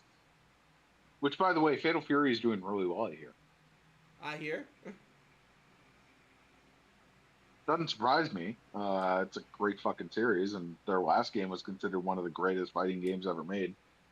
Yeah, this guy's done a lot of fucking anime. I watched the new Guilty Gear anime. It's not bad. One episode. It's no better than the Blaze. It's no better. It's so far. It's no better than the Blaze Blue anime they made. Yeah. I don't know. 'Cause I I thought think the the fighting seemed a little PowerPointy for my taste. I think a big thing here is they already kind of do anime adjacents in their games. Yeah. If they wanted, and like Grand Blue is another example. They made an anime about that too.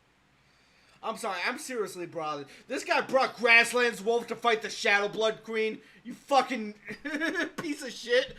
Play the game properly. Get good cards. Sorry. I'm watching this. I'm like, get some good cards. Well, I mean, some people don't know how to do side quests, you know. He still won, but the Shadow Blood Queen ain't actually that tough. It's just, god damn it.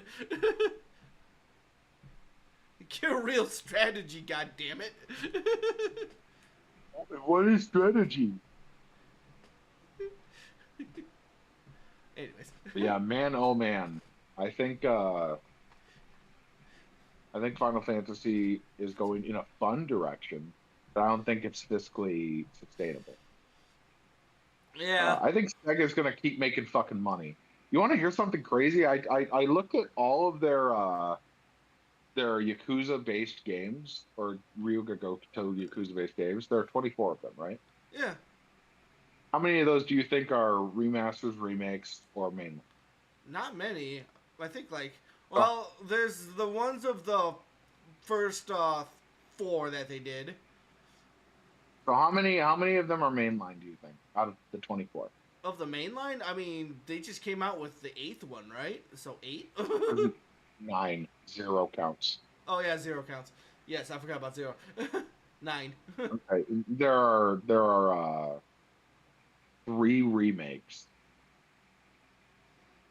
I thought 4, no, 4 didn't get Kiwami, remade. So yeah, only 3. no, 3 and 4 didn't get remade. It's Ishin, Kiwami, and Kiwami 2. Ishin. Ishin's a remake. Ishin's a remake of Oh the yeah, yeah. Samurai. And then if we're talking side content, you have 12 of them as side games. Yeah. Dude, side games are where the real money is, god damn it. You use the main It's games to true. set up the side stuff. That's what I was talking about, man.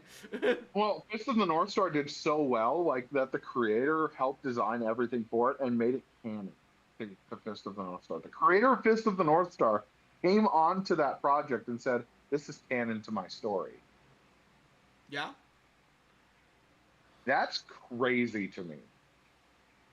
Because, like, you got to think about this logically.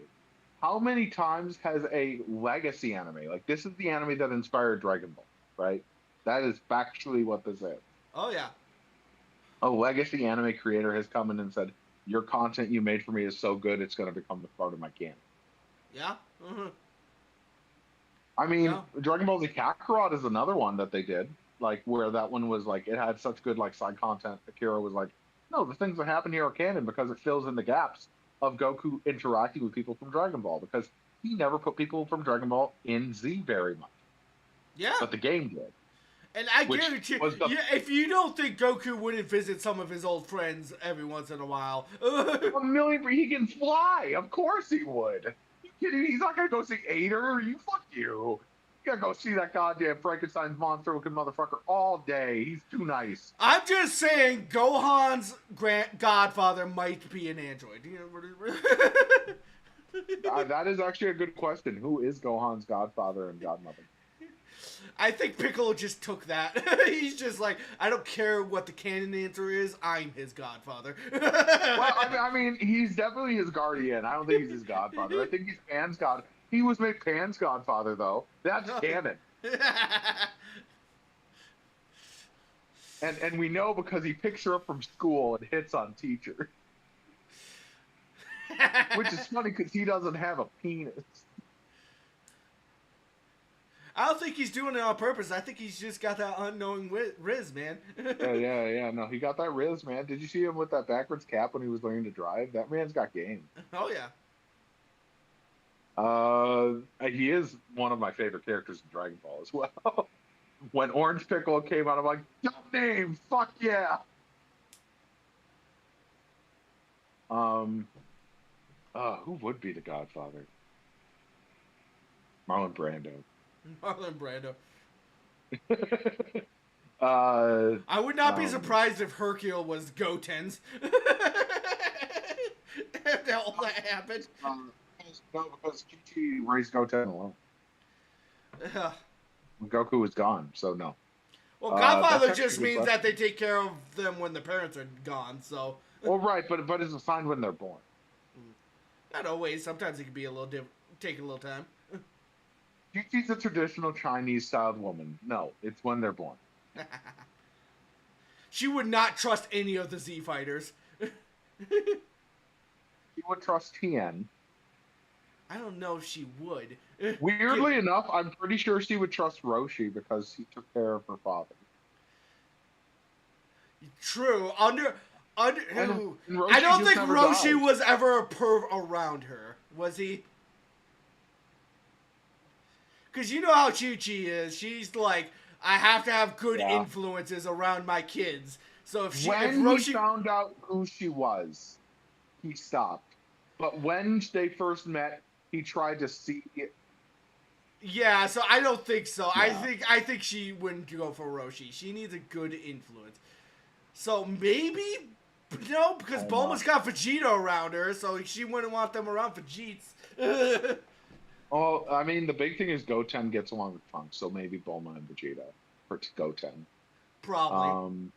But that Just to would keep it require it to too. be like later, like I said, and not when he's born. Yeah, that's when he's born. Are you kidding me? Bulma and Vegeta got together before the end of the Yeah, Cell. but Goten and Trunks weren't immediately friends, I don't think. Like that. I don't think Goten came out of the womb being like, Trunks! No, what I think probably ended up happening was Chi-Chi probably looked at, oh, my son is the strongest in the world now, but I can't make him the fucking godfather. Who's the second strongest? Vegeta. And we know Trunks is also strong based on what Gohan has told me.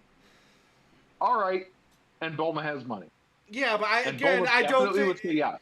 I don't think Chi-Chi likes the fighters being around Right, the right, kids. but she knows that he'll be able to afford a good school. I guess for want of a better options, yeah, probably. Because, like, yeah, are you gonna give him to the Ox King on Fire fucking Mountain?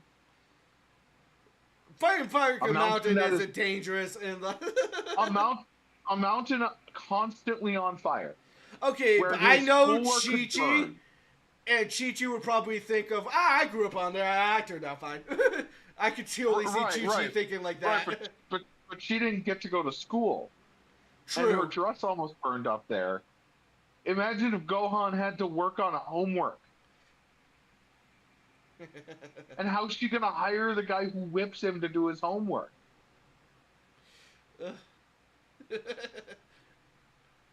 You can't get the whip guy up there. It's too high and hot. But high. God, no wonder why Gohan's so fucked up.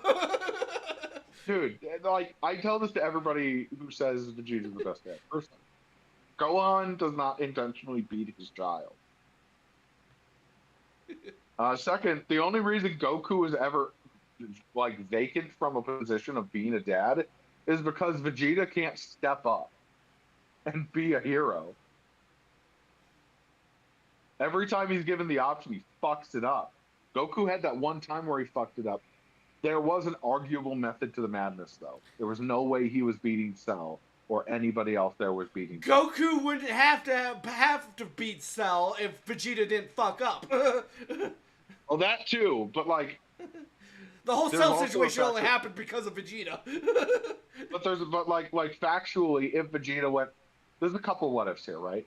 Vegeta only was grade 2 when he used that Final Flash. If he went grade 3 and pushed that out, that theoretically probably could have killed Cell, because Cell still wasn't at full power. Vegeta got cocky even when he got mad, so he fucked up twice.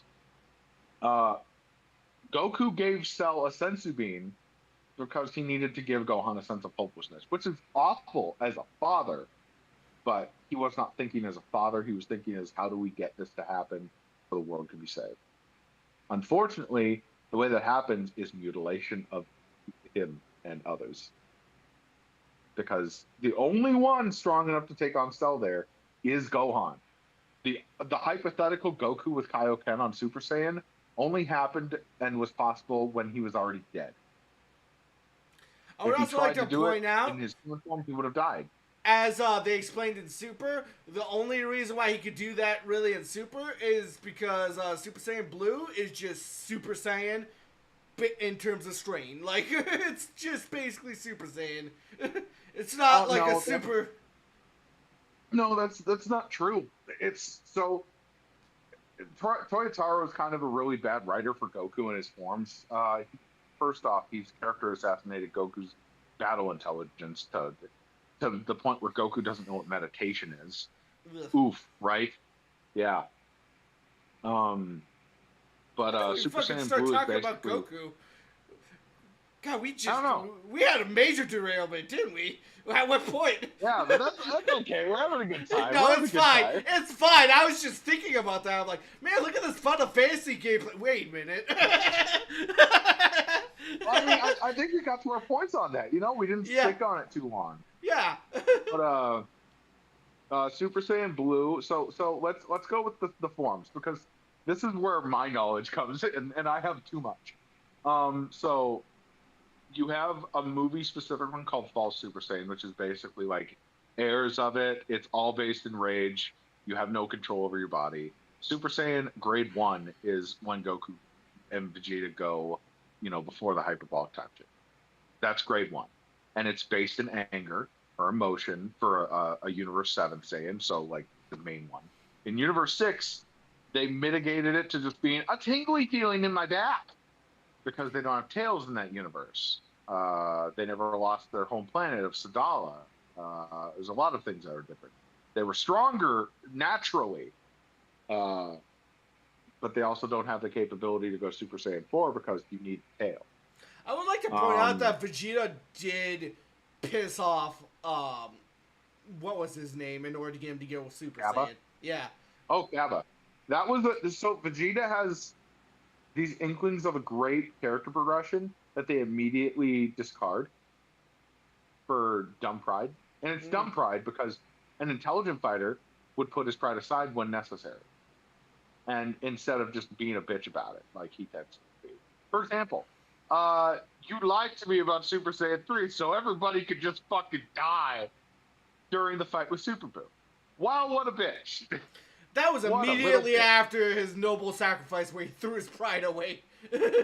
I mean, to be fair, well, no, it wasn't immediately after, but like it was after it, and I get it. It was almost immediate. That was like his next thing he did. Well, that's the one true fuck up Goku did. That's the one true fuck up he did in Z, was like he didn't immediately just maul you up, boo. Though to be fair, if we look at context here, he might not have had enough time to go full power and kill him, because even at half power, he was only able to be there for a moment. And that wasn't enough to kill Boo. Now, if Vegeta hadn't knocked his ass out, he would have had enough time to kill him. Yeah. The entire reason Vegeta was mad wasn't necessarily that. It was because he knew Goku could beat him in a fight. And that Vegeta going all evil was a waste of time. I mean, somewhat. I think the biggest gain from him going evil was having to confront himself. The problem with it is there was no actual visualization of his internal struggle. It was literally just him being like, "No, it's my body," and then just yelling. And he still beat the brakes off of Goku, but like he still killed those people. He didn't show any remorse. No. Yeah. like the character progression. Oh, but he hugged his son, Joey. He hugged his son. Well, it's half done character progression. It's almost good. Like at the end of Z, I think his lines were some of the best in the series. Where he's like, "I get why you're better. I keep looking for an answer to why." And I think that's the problem. Is I just need to look to be better for being better's sake instead of just being better than. And I'm like, that's growth. Holy shit. Because like Goku is in this constant state of stasis where he's a bar. And that's what he should be. He should be a bar for people to reach. And Vegeta in this should be the closest to that bar. And that's the way he surmounts that bar. Gohan also got fucking screwed over in the Buu saga. I hate the Buu saga so fucking much. What a waste of a goddamn series. Like, just trivializing a bunch of deaths. Gotenks is both cool and trash at the same time. They entirely just ruined Gohan. Like, he's cool for a half a second, and then they just take it away immediately. And what a fucking dumb choice. You know you fucked up when Tien has a better shot at protecting somebody than you do.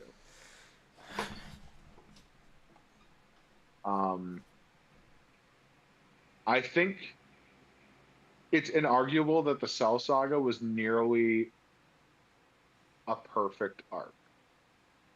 If they had chastised Vegeta more and they explained why Goku what he did more,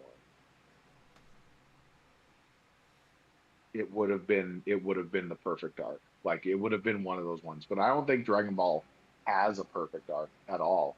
I think the entire purpose of that series is thematics, the fights, the looks, the effects. Uh, we love to see a beam be so big that it eclipses the screen. And so does Kira, because then he doesn't have to draw. What's that? Oh, it's an outline with nothing there because it's blue, so it's white. So I don't have to color it in. Why made the Super Saiyans blonde? But I digress. Grade 2 of the Super Saiyan is basically a more muscular, slower form, ups your power by about 62.5%, as opposed to 50 with the regular. Grade 3, 75%, far slower, looking like Broly, but without the speed. Grade 5 is Super Saiyan, or Grade 4 is full power Super Saiyan. It's basically like, there have been arguments between 50 and 75, but with no stamina drain. Grade 6 is Super Saiyan 2. That's 100% increase. No low drain, low stamina consumption. You can master any form, by the way, so it can lower that. Grade 7, Super Saiyan 3. That's I believe 400 times boost. Heavy power and stamina drain. Like it's not practical. Which is why I say Goku could have done something at the beginning of the Buu Saga, but near the end he was already running low on time. Grade 8 is canon now. Super Saiyan 4 is canon again after Daima. That's a 4,000 times boost last I had checked. Oh, yeah. That ever gonna show up again?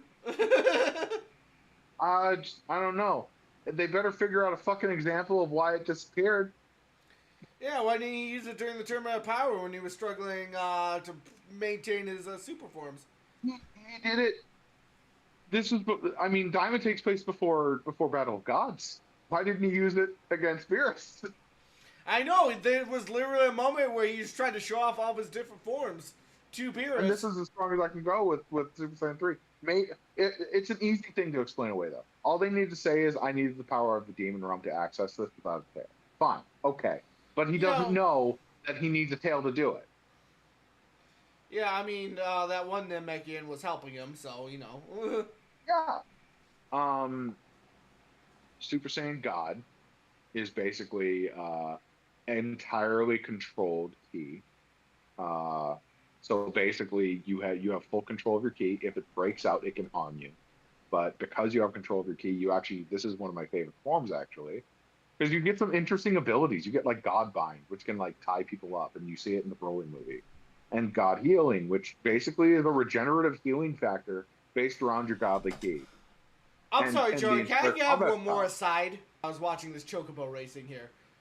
They have this Chocobo racing minigame, right? It's pretty well fleshed out, right? A lot of races and stuff. I genuinely thought they would make a side game of racing around this. Because they tried to. There is Chocobo Racing GP. No, I mean, I meant based around this version specifically, not the other Chocobo racing. No, because the way to get the Chocobos in this game is tedious. Yeah, but you make a side game where that's not the case. You know what? They had Chocobo breeding in Final Fantasy VII and not in this one. Bring back Chocobo breeding for the side game. Chocobo Rancher, let's bring that shit. Dude, you thought shiny hunting was that. Try to go for a black Chocobo. Fuck. Okay, you could just bring it back and do it good, you know? You don't have to do it like that. I think the issue was people were just so mad that it happened, you know? But uh, moving back real quick. Super Saiyan Blue is all of your power fully contained in your body. Like if you let it leak out, it'll hurt you. And it's heavy. Like when in Resurrection F, uh, it's not fully controlled. It's kind of like grade 1 Super Saiyan at that point. So it's like damaging to their bodies if they're not careful. By the I believe it was, yeah, it was the Zamasu arc. Goku had figured out how to do the same shit as he did with Super Saiyan with Blue. So it's no stamina drain. But if he's extremely low on stamina for other reasons, it could hurt him. But that the entire reason he can use it is because he has high key control at this point. Like comparatively to himself in the past, I guess way more. Which this is bad writing to me because it's like Booker already had amazing key control. The man could shoot from man with his feet and aim it.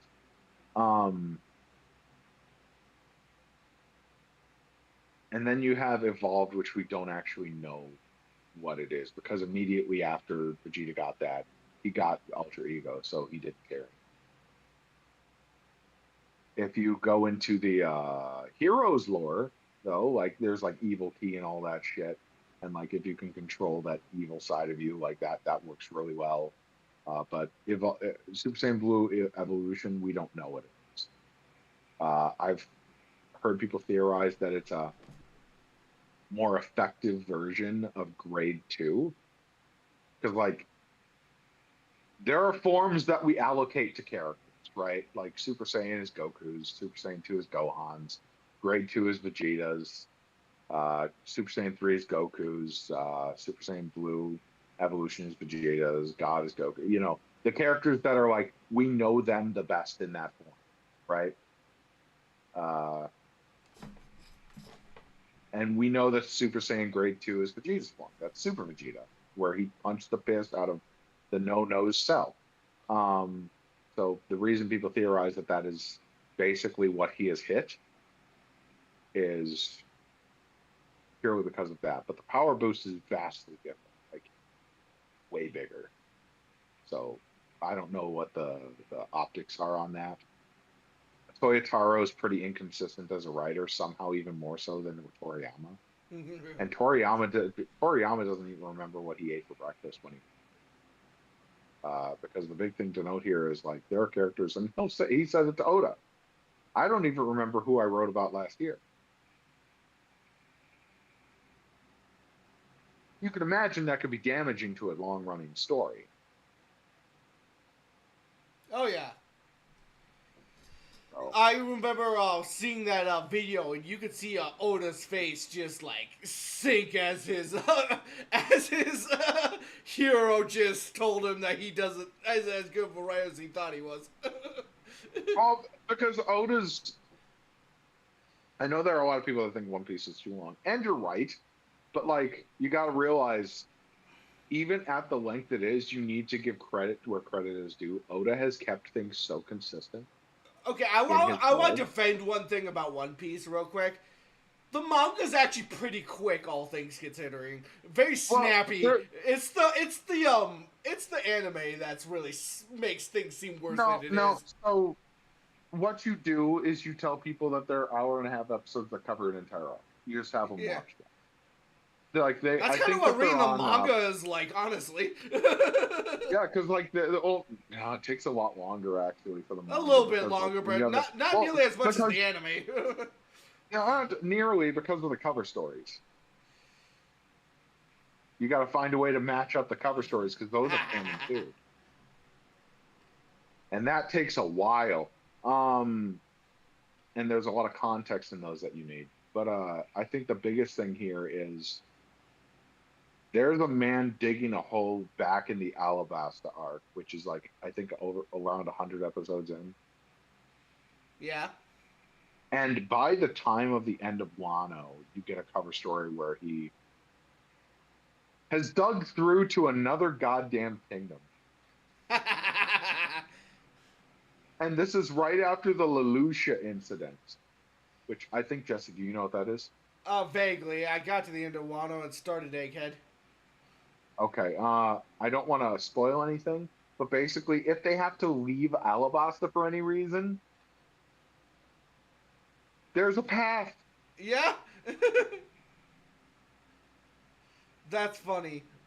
Yeah, no, Oda's Long-term writing. crazy like that. And that's like, if you think about it, that's like 20 years of just having to have that in his mind.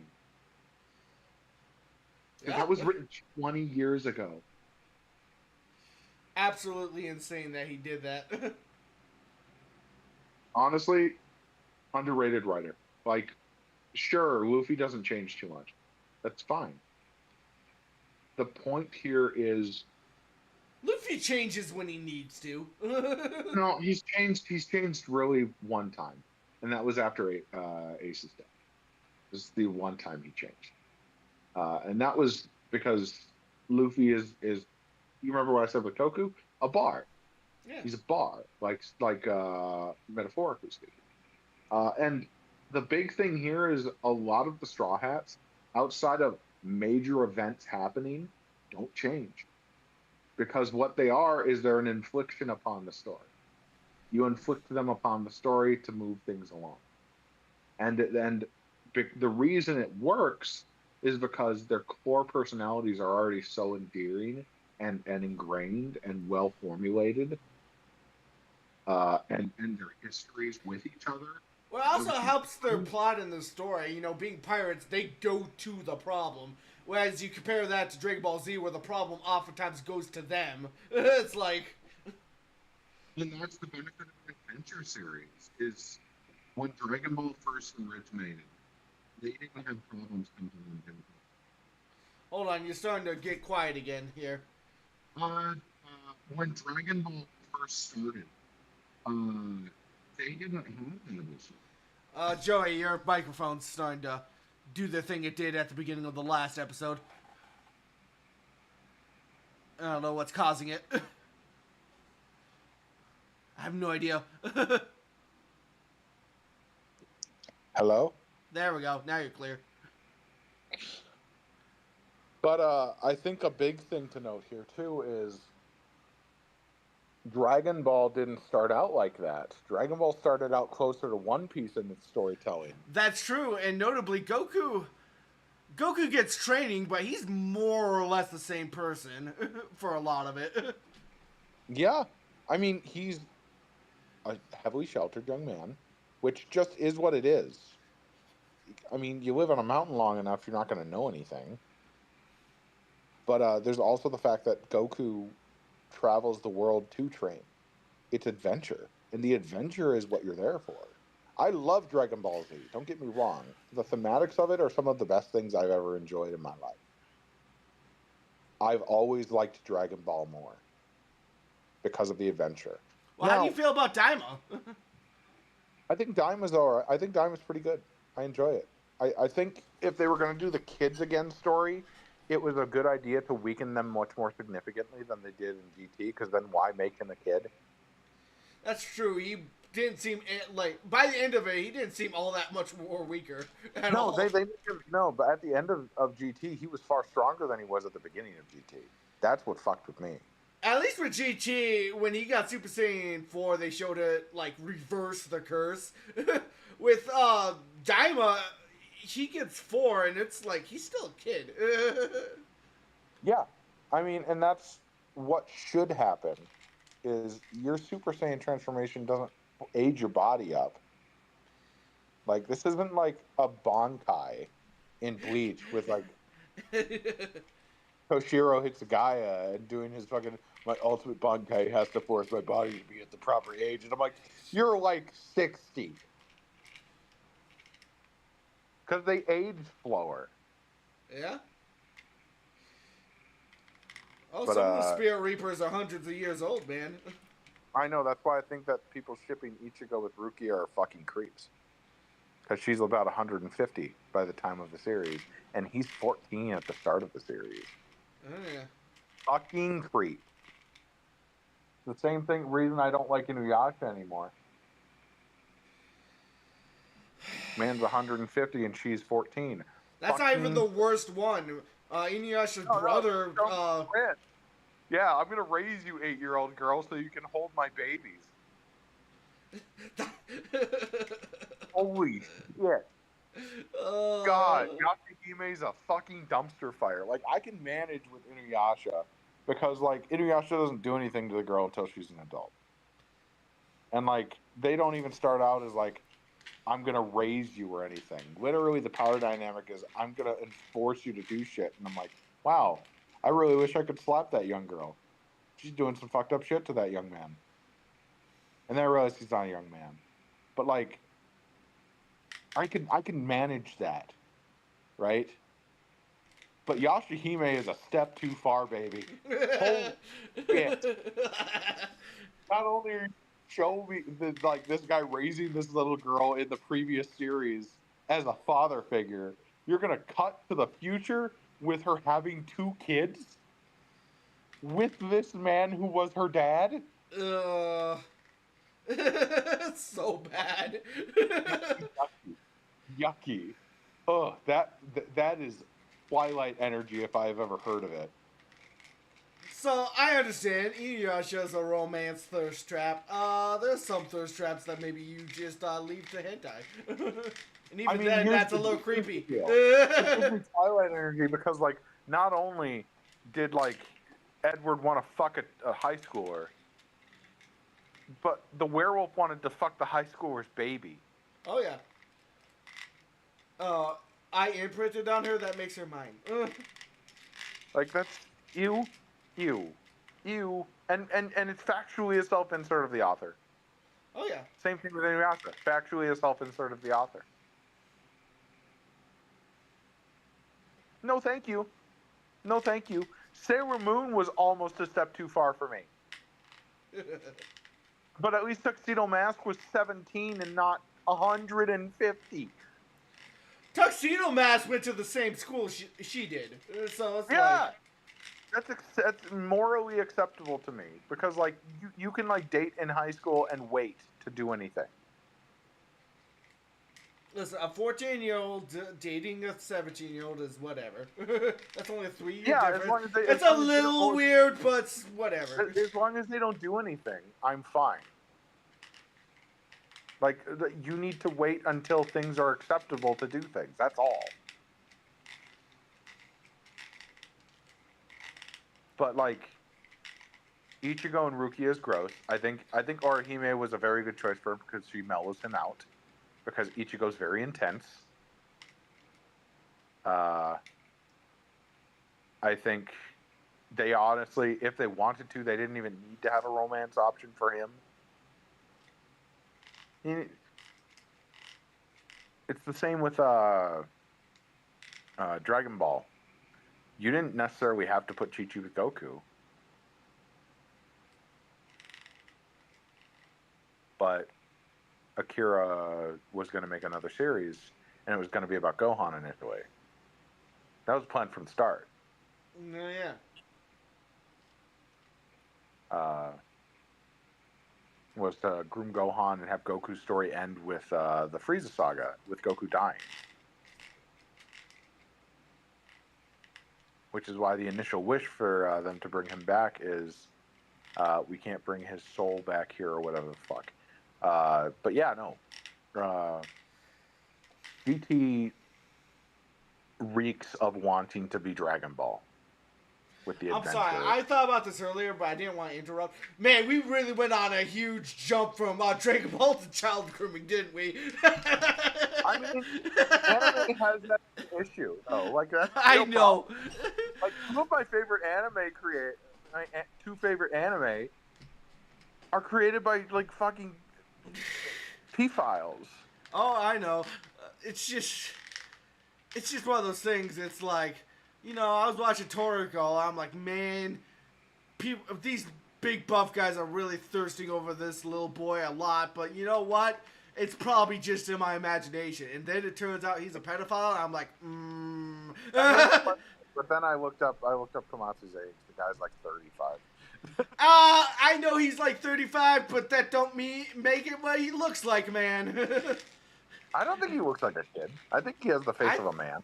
I think he kind of looks like a kid.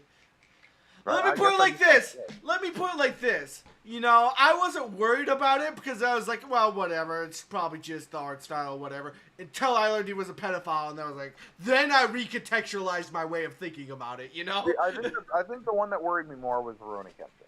Oh, Because yeah. Kenshin Himura's in his late 20s when he meets Kaoru. Ugh.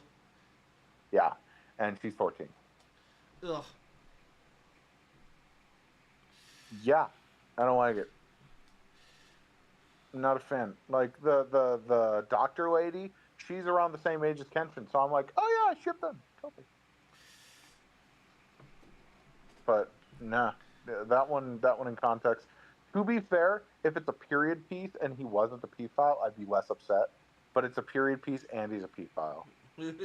So I feel like he sought out the period piece. It's not incorrect of the era. It's incorrect of the person. I know. Because sure, it's a late 1800 mid 1800s series.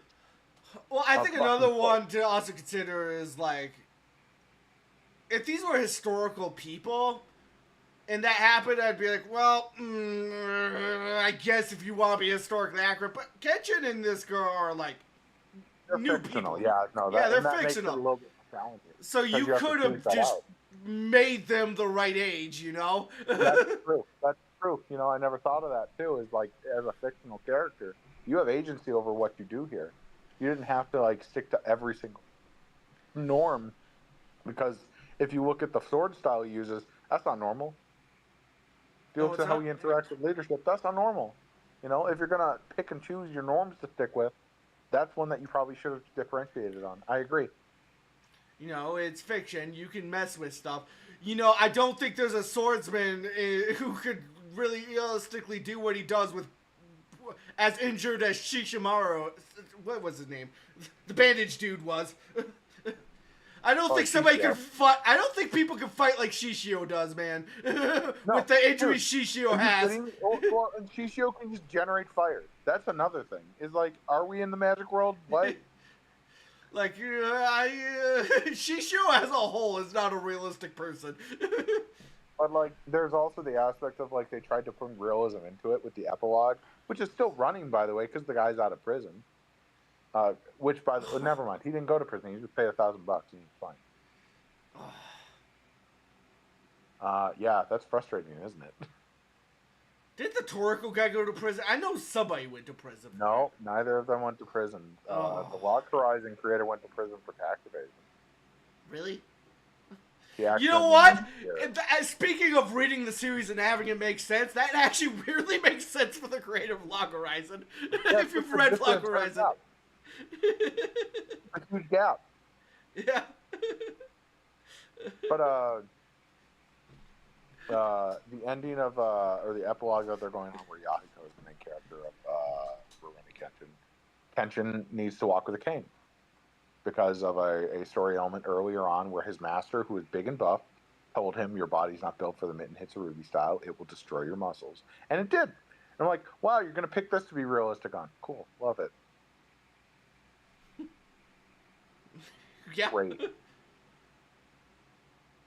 Of all the things you could choose to do, of all the hills you could pick to die on, that's the one. Meanwhile, Shishio's out here creating fire with a fully burnt body and being like, ha ha, I can still fight just as well. Dude, they had a whole like segment of that where they showed like Shishio and his teammates in hell, so hell's real, and they're like, we're gonna go conquer hell or something, and I'm like, what the fuck is even this? Oh. And they never talk about it again. No, I'll be real. The Kyoto arc is one of the best arcs in anime if we're talking an anime arc, because like it's a fight. Like everybody fight. Oh, I'm not saying Rurouni Kenshin is such a bad show. It's just one of those things where it's like, it gets really recontextualized after learning some things. Yeah, no. It's objectively one of the greatest anime. Like, I know that. It created a genre. The reason Trigun exists is because Rurouni Kenshin exists. Oh, yeah. and a lot of others. But the big thing here is you need to be able to criticize the people who do things. You just have to. Like, I criticized Akira Toriyama a bunch earlier. Oda can get up his own ass sometimes. Yeah. Kishimoto, holy shit. Well, and you see this a lot, like, you remember what happened to our famous guy Drake recently, right? What with the whole absolutely career destroying he got being out as a pedophile and stuff.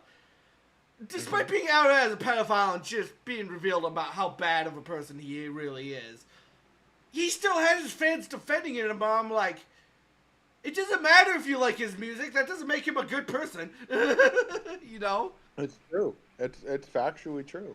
I mean, there are people who like Kanye's music, but he's a Nazi. Yeah. That's you. I know you like Kanye's music. I like two of his old songs.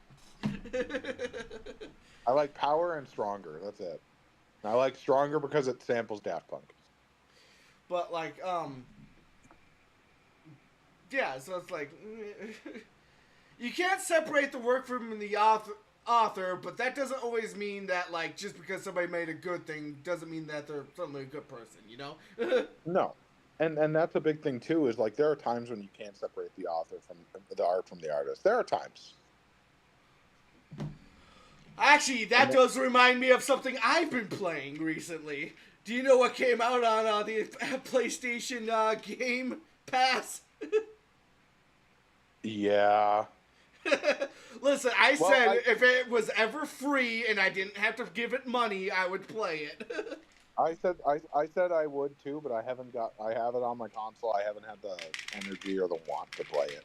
What I'm talking about is Hogwarts Legacy. Hogwarts Legacy, yeah. But you know what? I have played RoboCop Rogue City. Yeah. But that's not on subject. We're talking about Hogwarts right now. And the authors. I know. I'm looking at another IP that came out recently that was like based on a movie series and a book series.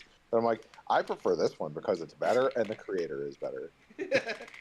Well, I do also want to make something very clear, right?